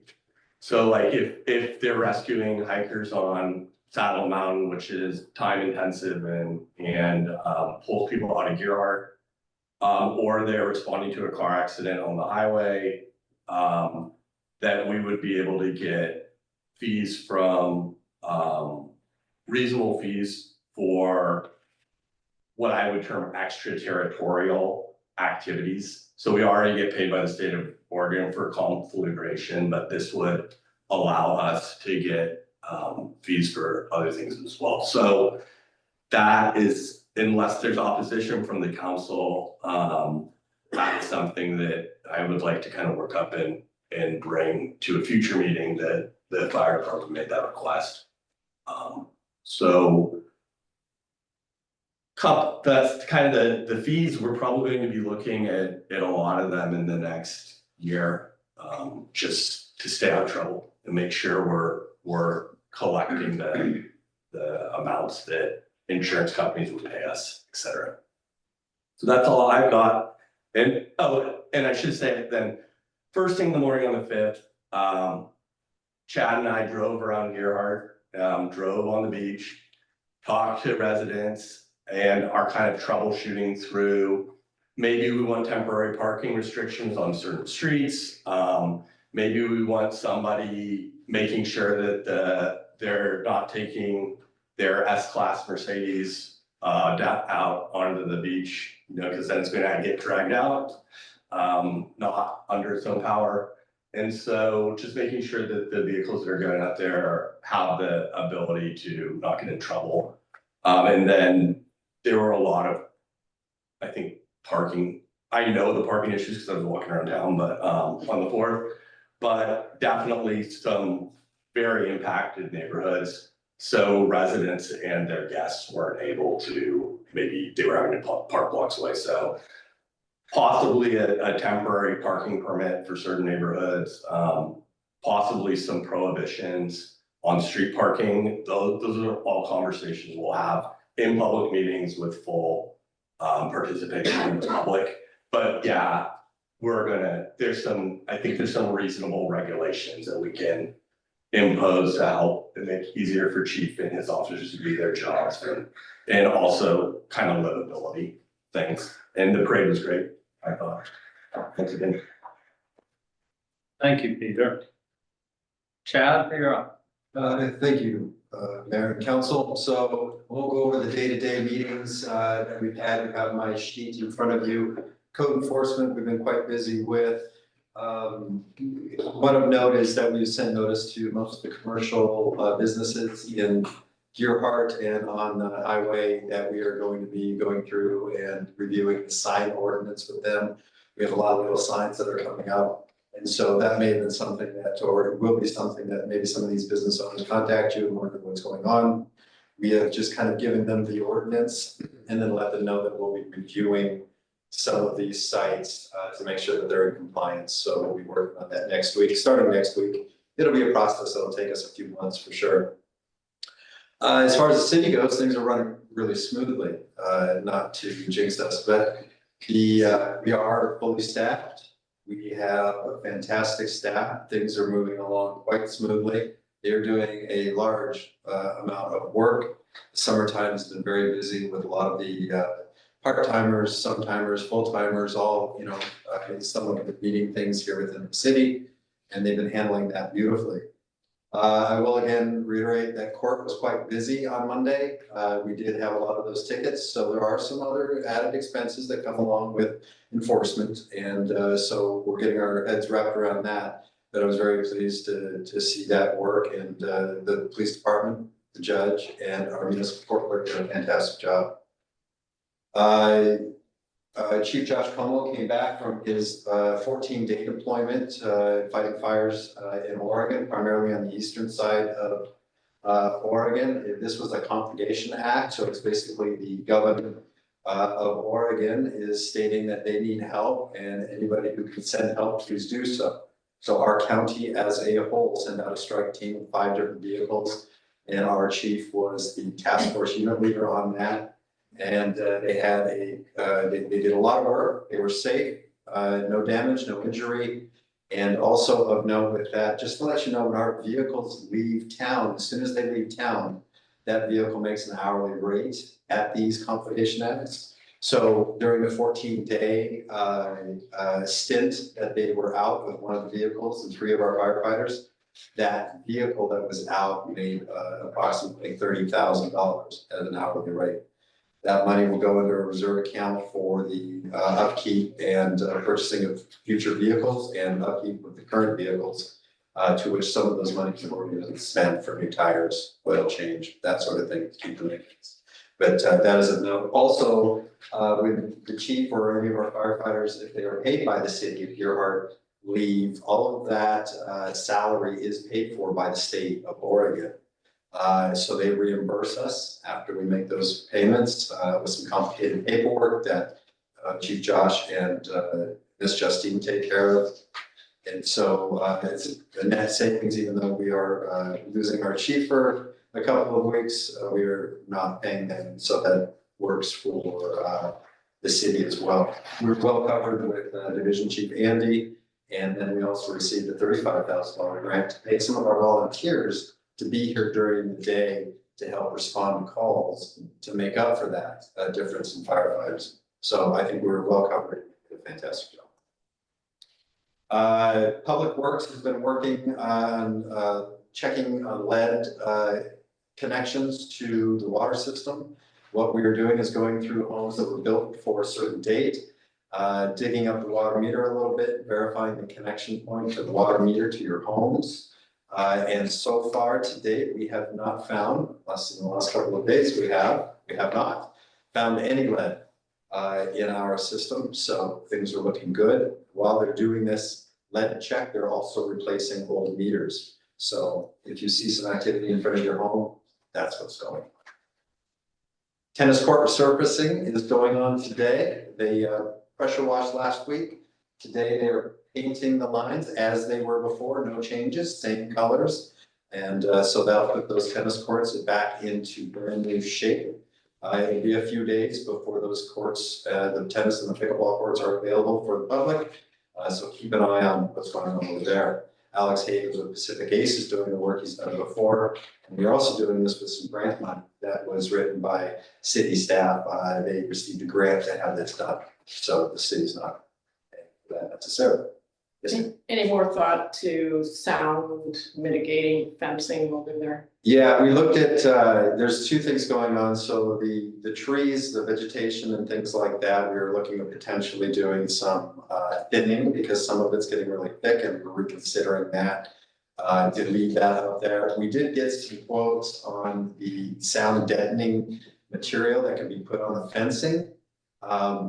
The professionals that we talked to said that it's quite expensive, and I think it was $17,000 to put around the fencing. I've been talking to the mayor a little bit about that. There might be some other areas or ways to spend money that would be a lot less expensive. But also it seems like the sound deadening material and everything that they put up has really not been successful in other places as well. So we're monitoring that. We haven't taken any complaints of that lately with the play that's been going on, but we have had some concerns. So I'll keep you informed on that. Water rights application. The water rights application is nearing completion and currently being reviewed internally by city staff. Our plan is to have the draft, the rest of the draft coming to us here the end of this week or beginning of next. We've been making some changes to the application that they had applied for. Once they get everything submitted to WRD and receive their initial comments, we'll have a better understanding of what scenarios they would like to see in the law. Example would be drought scenario, 10 to 20 year projection scenarios and such. This will help streamline the review process, save us time, frustration, and some money. So that is moving forward. It looks like, with regards to potential impacts on Neocoxie Creek, that there's been some positive figures that have come in from those preliminary initial number runs on that. So nothing is looking terrible. It's acting as it's supposed to. And no major concerns. So I'll let you know more as that permit process goes forward. Building permits are down a little bit as far as quantity of building permits. Last year, July was quite slow, same for this year. Last year, August picked up. So far, we haven't picked up as much. So things are a little bit slower on the building front. As a reminder, Town Hall, 6 p.m. on Monday.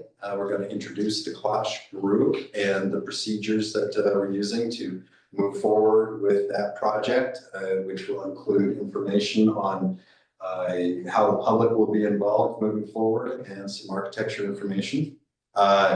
how we are actually looking at hiring the architects. We'll discuss that in the meeting a little bit as well. 4th of July, I won't kill this one, but we did do a hot wash after the 4th of July event. We took a lot of notes of things that we could improve upon, some safety features, some communication issues, some garbage issues. All in all, things went really well, but the staff thinks that we could do a few things better. So we made our notes, we'll keep those, and then next year we will go at that again. FEMA buyout, the FEMA changes around here, have got a lot of people excited, especially those that might be in flood zones. If you are interested in learning more about some of those changes that are coming our way that we will have to adapt to, then tomorrow night's meeting at the for the planning commission, which will be at 6 p.m. here and on Zoom if you're interested to learn a little bit more about it. It's complicated, but if I know anything about Garrett, he is good at taking complicated things and making them more understandable. So for now, that is my report, unless there is any questions. No, there aren't from me. Anyone else? No. All right. So now we're gonna move over to public communications. Justine, there wasn't a sign up board for that, was there? Yeah, you have a couple people. Are they on the other sheet? No, they're on that sheet. You marked them. Oh, right, earlier. you're right. Tom Teese and Tease, 292 Woodland Avenue, Oregon. Frank talked about parks. I want to say thank you to all of our volunteers. You know, I've been coming to city council and planning commission since 2004, 2005. You cannot believe the change. It's good, the change. And same thing with our volunteer fire department and planning commission too. On parks, I'd like to talk a little bit about them. We have the park, and I'm not even gonna mention names, and the Pacific Way out to state property and then up almost to 7th or 8th Street.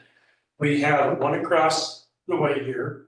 We have a little tiny one on Cottage Avenue. Anyone, I'm sure you guys know about that one. And then the one down there, that I don't know, are any of them officially named? They aren't. You mean like a plaque?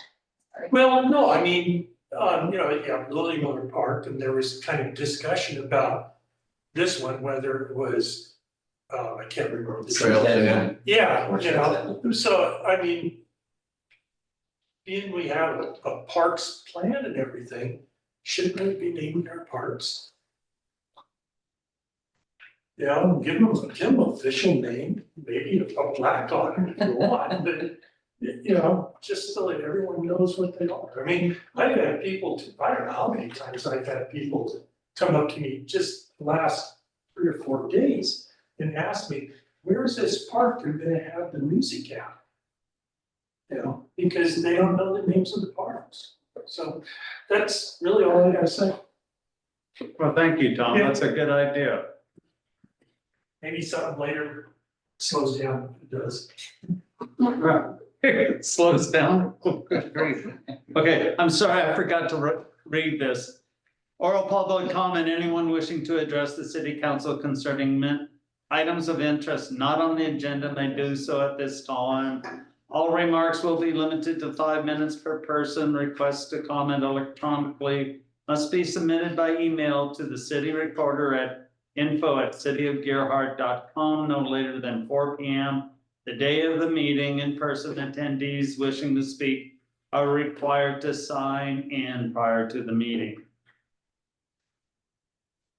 Okay, and having said that, I know, Audrey, you want to talk? Yes. And then what I'm gonna do is, I'm kind of reversing my order. I'm supposed to talk about the written comments first, but please, Audrey, you go ahead. Okay. Audrey Knippa, I live at 282 Woodland Avenue, and I am addressing the city council about considering, or would like to know why fireworks are not banned within the city limits of Gerhart. I know some are, but not all of them. Currently, fireworks are prohibited on beaches at state parks and on state or federal forest lands. Cannon Beach is a fireworks-free haven right now. It's a city ordinance. There is an area dedicated spot along the coast without fireworks of any kind, including sparklers. Other cities in Oregon that have banned the use of fireworks include Lincoln City, Portland, Milwaukee, and Eugene. Fireworks sparked an estimated 31,000 fires in 2022 that cost an estimated $109 million in property damage. More than 85% of them were wildfires. In addition, fireworks can trigger PTSD symptoms for veterans and others, can contribute to poor air quality, noise pollution, wildlife trauma, and unwanted trash. And so I'm bringing it to the city council. I don't know if anybody's ever proposed banning them within the city limits, and that's what I'm bringing here. I don't know how you go about writing an ordinance, or I mean, I'm assuming there has to be public comment, but I'm bringing that. I've spoken to at least 20 residents within my neighborhood who are all very concerned about the noise, and the pollution of the fireworks that are here. And it seems to me that it's banned in many places along the coast, but they're not banned here. And so people, we're talking about all these high school kids coming here. Why are they coming here? I mean, I don't know, are they shooting off fireworks here? They're not in Cannon Beach, because they're not legal in Cannon Beach. And so, and those are only the cities I found online that have banned them by now. There probably are other cities within the state of Oregon that ban them, so that's what I have to say. Thank you very much. And yes, I believe someone started doing something about banning them I thought they were banned. I thought they were banned as well. I thought they were. in all the banned. city. In the Yes. city. In the city. No, legal fireworks are legal, illegal fireworks illegal, no ones you get from Washington, but there's been no ban. There had been a discussion 8-10 years ago about it. Yeah, It didn't, it didn't There go anywhere. There was a discussion about this maybe a year or two ago. I remember because the fire chief and the police at that time had made a recommendation that we allow at least sparklers, and the city council said, no fireworks at all. I just remember that. okay, well, I don't recall that. I know we did talk about it at the very beginning with Whitapon as mayor. And No, this is when Paulina was mayor. I will talk to Paulina tomorrow. Yeah, or check, I mean, it's gotta be in our records, because I remember don't hate me, everybody, but I was said, let's allow sparklers at least for the little kids, and I was told, no fireworks at all. Okay, well, Don't hate me, because I wanted sparklers. Seems to me I saw signs, no fireworks.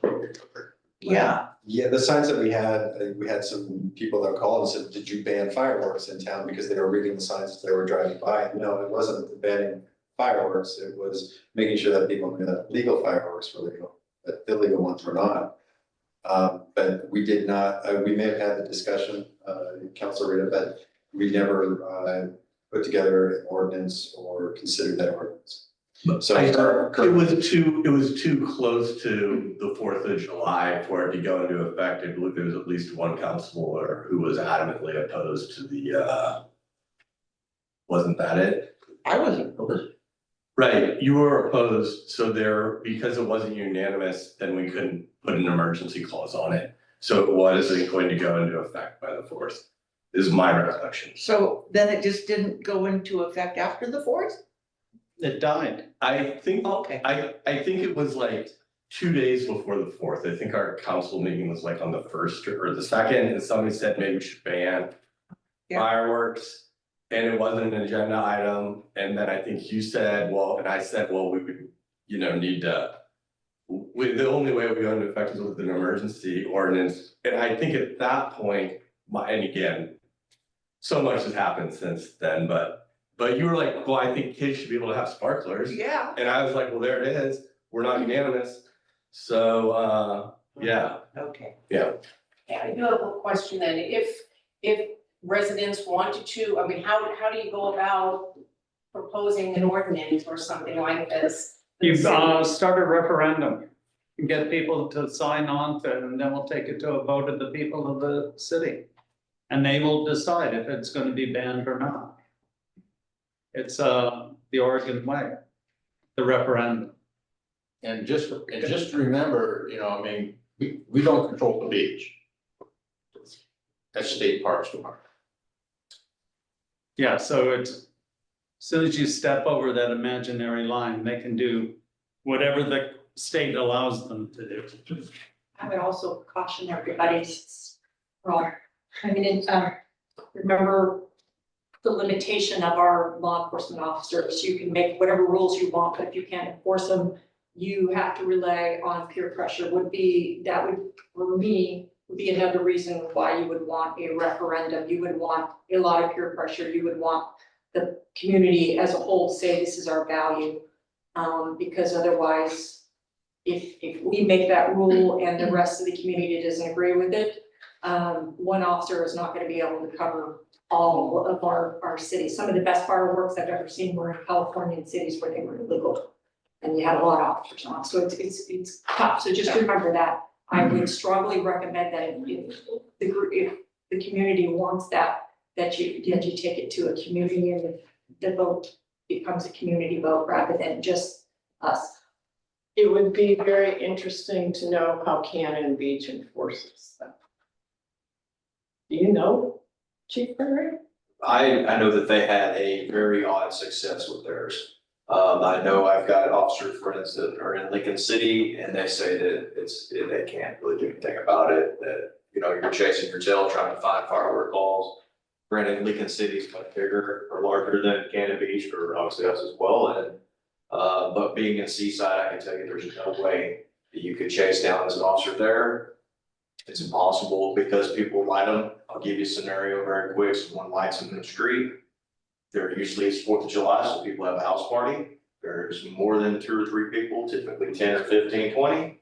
You get there after the call comes out, you go up there, you ask who did it, what do you think they'll tell you? I don't know what you're talking about. And, you know, we can't enter the home without a warrant. We can only go so far within our scope to talk to them, so we just lose traction and it goes nowhere. I will say on top of this 4th of July, I was actually very surprised. We didn't have a lot of calls for certain streets. All of our fireworks were going off on the beach. I did see some people doing legal fireworks with children, but that was over before the fireworks on the beach were. And after that, it almost felt like people got their kicks on the beach and they were done with it. They flew through all their fireworks and it was over because we didn't get any complaints about it on the surface streets. Peter, you had something? Yeah, so we found several of the spots where people had dug out. And had like, I'm not going to say professional, because I'm sure they weren't licensed, but that we couldn't get the county to send an officer. I think the county said correct me if I'm wrong, they had 3 officers working. And they just couldn't. You know, once they're outside of the park outside of the city, but once we're north of the city, we can't be deploying our police officers there, and the county just wouldn't send anyone. And so, and it's tough to ask for one officer to go up to 50 people that are drinking. Yeah, you gotta remember the types of calls you get on July 4th as a law enforcement officer. You know, when people get together and they're drinking, they start fighting. So you have domestic violence calls, which are always gonna take priority. You have your DUIs, which are naturally, that's gonna take priority. That's, you know, in fighting, you know, other calls. Those are the kind of calls that they are usually tied up in, so. Interesting. 3 years ago, Sergeant Brown had a mortar shot at him on the beach at his patrol vehicle. Busted the window, so. While trying to take fireworks away from. Yeah, while trying to do firework enforcement, people get a little wild on the 4th of July. Okay, thank you. All right, so moving on, I'm going to acknowledge the late written correspondence. One is from Cameron Flowett. I'm not good with anything that has a person's name. Bob Carson. Alex Goodman, and those are all late correspondence, and they have been put in our packet. Mr. Mayor. We didn't receive any email requests that Christie nor Justine had received, but we had two people with their hands up on screen. Just want to make you aware. Okay. Don Frank and then George Van Lucy. Okay. Then in that case, we'll go to George. Chad, Don doesn't have his hand up. That was from earlier. Oh, gotcha. Okay. And then Don Frank was earlier as well? No, I said Don was from earlier. George does have his hand up. And then there's George, he just unmuted. Can you close my video? We can hear you, George.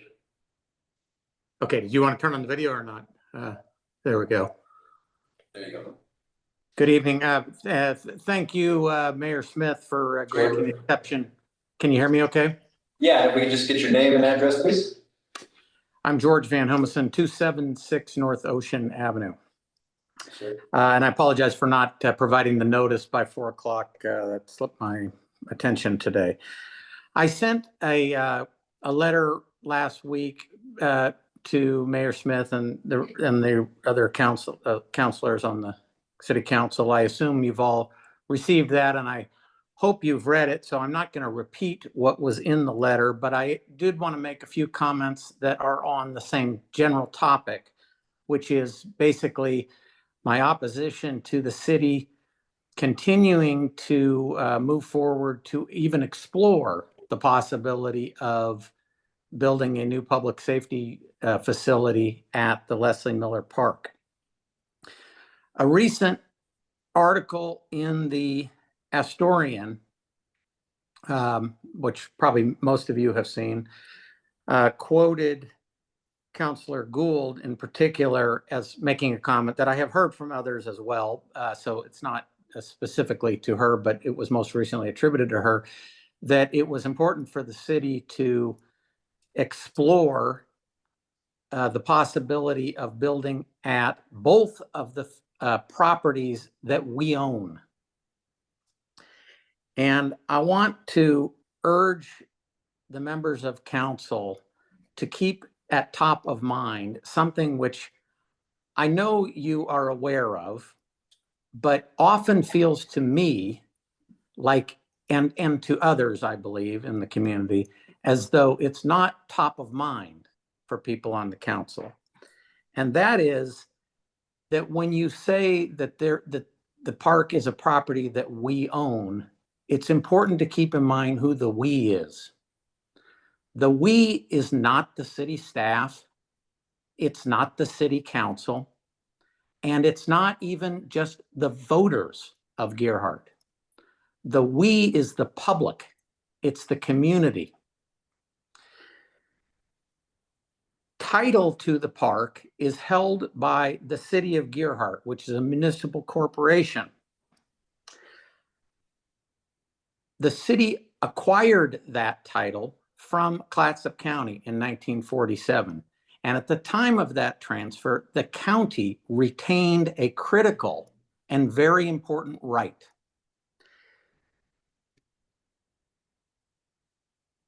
The county still owns that right, and the county is needs to act in the interest of the citizens of the county, and the county is a political subdivision of the state. So by extension, the community, my belief, is really the people of the state of Oregon, even though title to a limited degree is currently held by the city of Gerhardt. The important right that was retained by Clatsop County in their infinite wisdom approximately 80 years ago was the right to ensure that the property remains in use forever as a public park and for no other purpose. It is not a historical accident that people should think of as just a administrative matter from long ago. It was a decision emphatically stated in the deed that this was the basis for the transfer. And I believe it is every bit as important today, perhaps much more important today when there is less undeveloped land available on the Oregon coast. There may be some people on council and some in the community who believe that if the council were to determine that the best place to build a park or to build a public safety facility is the Leslie Miller Park, that the council could refer that to the voters, and if the voters approved it, that the voters have the power to waive this deed restriction. Anybody who believes that is misinformed. I want to remind the council that the last time this matter went before the voters, my sense is that the sentiment overall among voters is that they favor building a new public safety facility, whether it's a fire station or a fire and police combined. The public is generally supportive.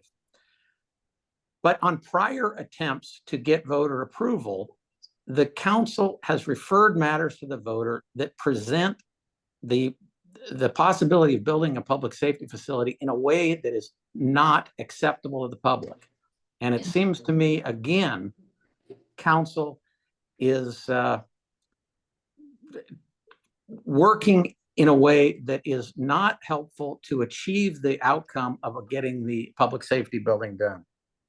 I'm sorry, George, you are out of your 5-minute time. Could I have 1 minute? It'll be up to the mayor. Yes, you can, George. Thank you, Mr. Mayor. The last time there was a vote, I checked, the Clatsop County Election Division tells me that there were 321 voters that voted in favor of the bond measure.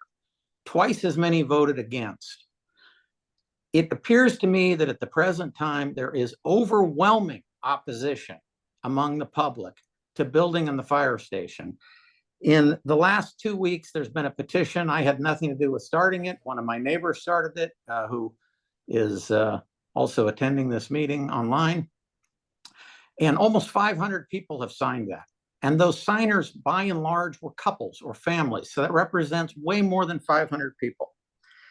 By continuing to insist on keeping the Leslie Miller Dunes Meadow Park as an option for exploration, not only is the city council wasting public effort and diverting important public resources, but more importantly, it is generating tremendous hostility in the community and opposition to the public safety building.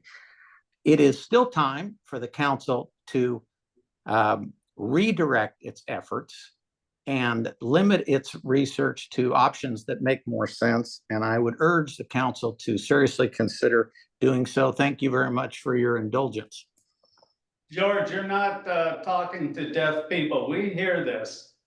It's a situation that we need to explore for the possible 500 other voters in the city that want it out of this area, out of this medium tsunami, and to be able to survive a large. All we're doing is, and I know you look at it as a waste of money, but all we're doing is looking at the possibility and weighing what is going to be best for Gerhardt. The citizens are going to choose this. We're not. But if we don't give them a choice and show them the monetary commitment it's going to take for both places, then they can't make an open decision on it. And that is all we're trying to do, is give them a choice and let them decide. Because we are not choosing the park. We're not choosing here. What we're doing is choosing to inform the public of their choices and allow them to make an informed choice. And honestly, George, I have a personal opinion about the park, but I feel obligated to give everyone a chance to see what it's going to cost here and what it's going to cost at the park. So it's an informed decision. I consider it good governance. But thank you. All right, moving on. So we're gonna just table 942 until next month, so we're not even going there, right? Is that correct, Peter? Yeah, so we've reopened the public hearing. We'll be accepting testimony. It's being continued to the time certain, which is the September meeting. And then I have a suggestion maybe in response to what Mr. Van Humiston said, which is a preliminary matter, we could approach the county and say, would you agree to amend this, that the land can be used for a public purpose? And in the event that they say no, it must be a park, then that would naturally take that site off the table. You know, the problem if we said there's only one site is then people will be online and they'd say you've already decided where the site is. You didn't involve the public in the process. And the third site that we considered prior to the High Point is off the table because that site has been, part of it has been sold. So we were down to the site the voters overwhelmingly rejected. Didn't seem like a good use of resources to look at that again, or the other two sites. And I think everyone's aware of opposition, but taking that site off the table at this point would make it so we're only looking at one site. And I'm not saying that might, but I think it makes sense to at least have a conversation with the county so that people are informed of our rights.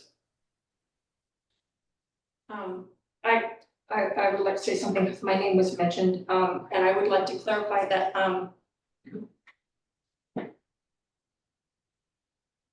yes, I think I do have a right to speak. Okay, so I have. I would like to make clear that whoever is saying whatever my intentions are, or whoever out there thinks that they can speak for me and what Dana Gould wants or what Dana Gould is going to vote for or what her intentions are, doesn't have the right to speak for me. I speak for myself, and I think I've been fairly honest. I do not want to build at the park. I use the park every day. I understand the value of the park as much as anybody else. I also understand that we need a fire department or a new public safety building, new stations, very, very much. And I also understand that just location is not the only challenge that we face. And I have worked enough projects to know how quickly you can run into unforeseen problems and when you lock yourself into any one location, and you can run into problems that could mean that we have spent some money and then the project is done. I agreed, I can only speak for myself, I can't speak for the council, but I can say I feel very strongly that the park needed to remain on the RFP, not because I intend to ever build anything on there that not that I intend to run fire trucks out of the park. But that we don't have to go back to the drawing board, or that if we need some type of, if the architects and engineers can come up with some other creative solution that helps us shoehorn ourselves into this existing location, that we are able to at least discuss it. I am not for us preventing people from being able to have conversations, and I think we need to have conversations, and people online want to have conversations, and that's fine. Again, if you want to say, don't do it here, don't do it there, that's great, but what's really helpful is when you say, okay, so you're saying there's a problem here, here's how we solve it. And I know that I'm running long and I need to stop, but let me just say that Dana is not driving this to go to the park. And I did not say we need to explore the park, and I am going to tell you right now, I am not going to vote for us to spend money exploring the park if at the point when we open it up to a public conversation, not just a social media discussion, but a public conversation. If the public is overwhelmingly saying devote your resources here, then I'm gonna follow the wishes of the public. I'm not gonna vote to spend money at the park. But I think that we at least have an obligation to have that conversation and not to cut it off. Are we all gonna comment on this now? My name Well, was mentioned. And he asked a question. As council concerns, you can. Okay. All right. All right, so. As I just said, we've moved 942 to September.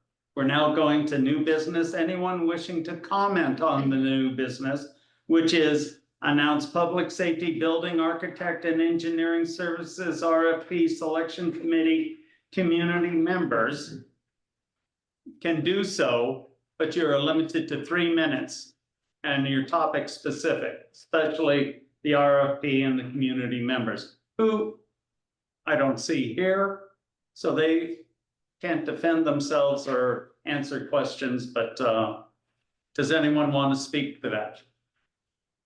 Chad, introduce the committee members, please. Certainly, and so this would be the next agenda item, in regards to new business, announce public safety, architecture and engineering services. The council went out, or a couple of the members of the council went out into the public and found Robert Lee, who lives here in Gearhart, and Jay Speakman, also lives here in Gearhart, to sit in on the selection committee. And I'll read the staff report in regards to that. The city published an RFP on July 5, seeking proposals from qualified and experienced architects for the purpose of providing the design and construction administration services for development of a new public safety building. 10 potential bidders contacted the Klosh Group and attended the current fire station and police station walkthrough on July 23rd, and proposals were designated due by 3 p.m. on August 6th. And to let you know, we've received 9 proposals, so we'll have a good amount to choose from. In the interim, the Klosh Group work group determined the selection committee would be composed of 7 individuals, each with an approximate of 10 to 15 hours of investment. The Klosh representative, fire chief, police chief, city treasurer, city administrator were assigned to the committee. It was requested the mayor select 2 committee members for the remaining spots, and Robert Lee and Jay Speakman were asked and both agreed. I believe Councilor Preston Devereaux also had a hand in that.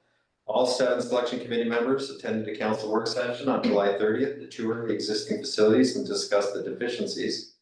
The next steps for the committee members was to score the written proposals. So we had a meeting today to discuss how to do that, how to be fair. And we've all got quite a stack of paperwork to go through and do some initial scoring. The top 3 will be narrowed down and more heavily weighted interviews will be conducted. The committee will make a recommendation to the council at the October meeting, where ultimately selection is a council decision. The official timeline is listed below. So August 7th, the selection committee kickoff meeting, which happened today. August 12th, which has been moved to August 15th to give us some more time. August 12th, town hall to introduce the Klosh Group and line out the community engagement process for the public safety building. So that is happening on Monday. August 13th, the selection committee meeting to review, score, and discuss. That has been changed to the 15th. Give us a little bit more time. September 3rd, selection committee meeting to finalize the architect interview questions. September 10th, the selection committee interviewed the top 3 architectural firms. September 11th, Jesse from the Klosh Group will submit a final interview scores by email. September 12th through 27th, we'll do contract negotiations. And October 2nd, city council meeting, the selection committee recommends to the council awarding the contract to the top rated architectural firms. So that's the plan. Any questions from the council about that plan? No? All right. That's all that I have, Mr. Mayor. All right. Council concerns? Preston? Nope. Rita? No, sir. Sharon? Yes, I have two, actually. The first one is in regards to, including the Leslie Miller Park as a possible location, or at least having a review, engineering and architectural review of it. My thoughts on that are, I'm a person who loves to have as much information as I can get in order to make a decision with the information.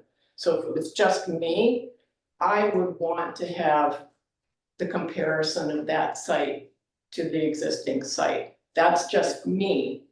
I have great concerns and questions about whether getting that information is worth the angst, upset, and possible alienation of many of our citizens and property owners. So I don't know what the answer is necessarily.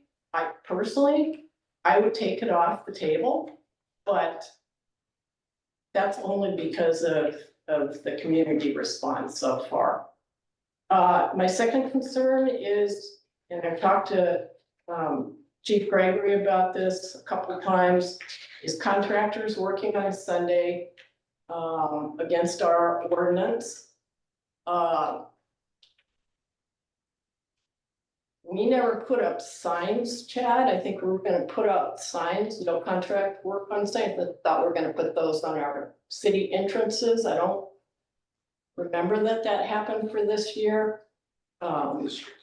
Yeah, so, you know, this is a burden on our police department to have to even deal with this in many ways, not the least of which is that they get lied to.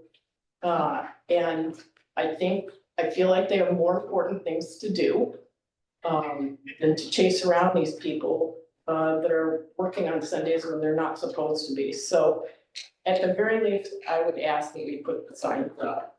Okay, staff will get on that, get some signs worked up, and I'll report back to you next week. Is that it? Dana, I have no concern. I'll take a motion. I move that we adjourn this meeting. I'll second it if someone doesn't. I'll second it if you. Okay, all in favor? Aye. Aye.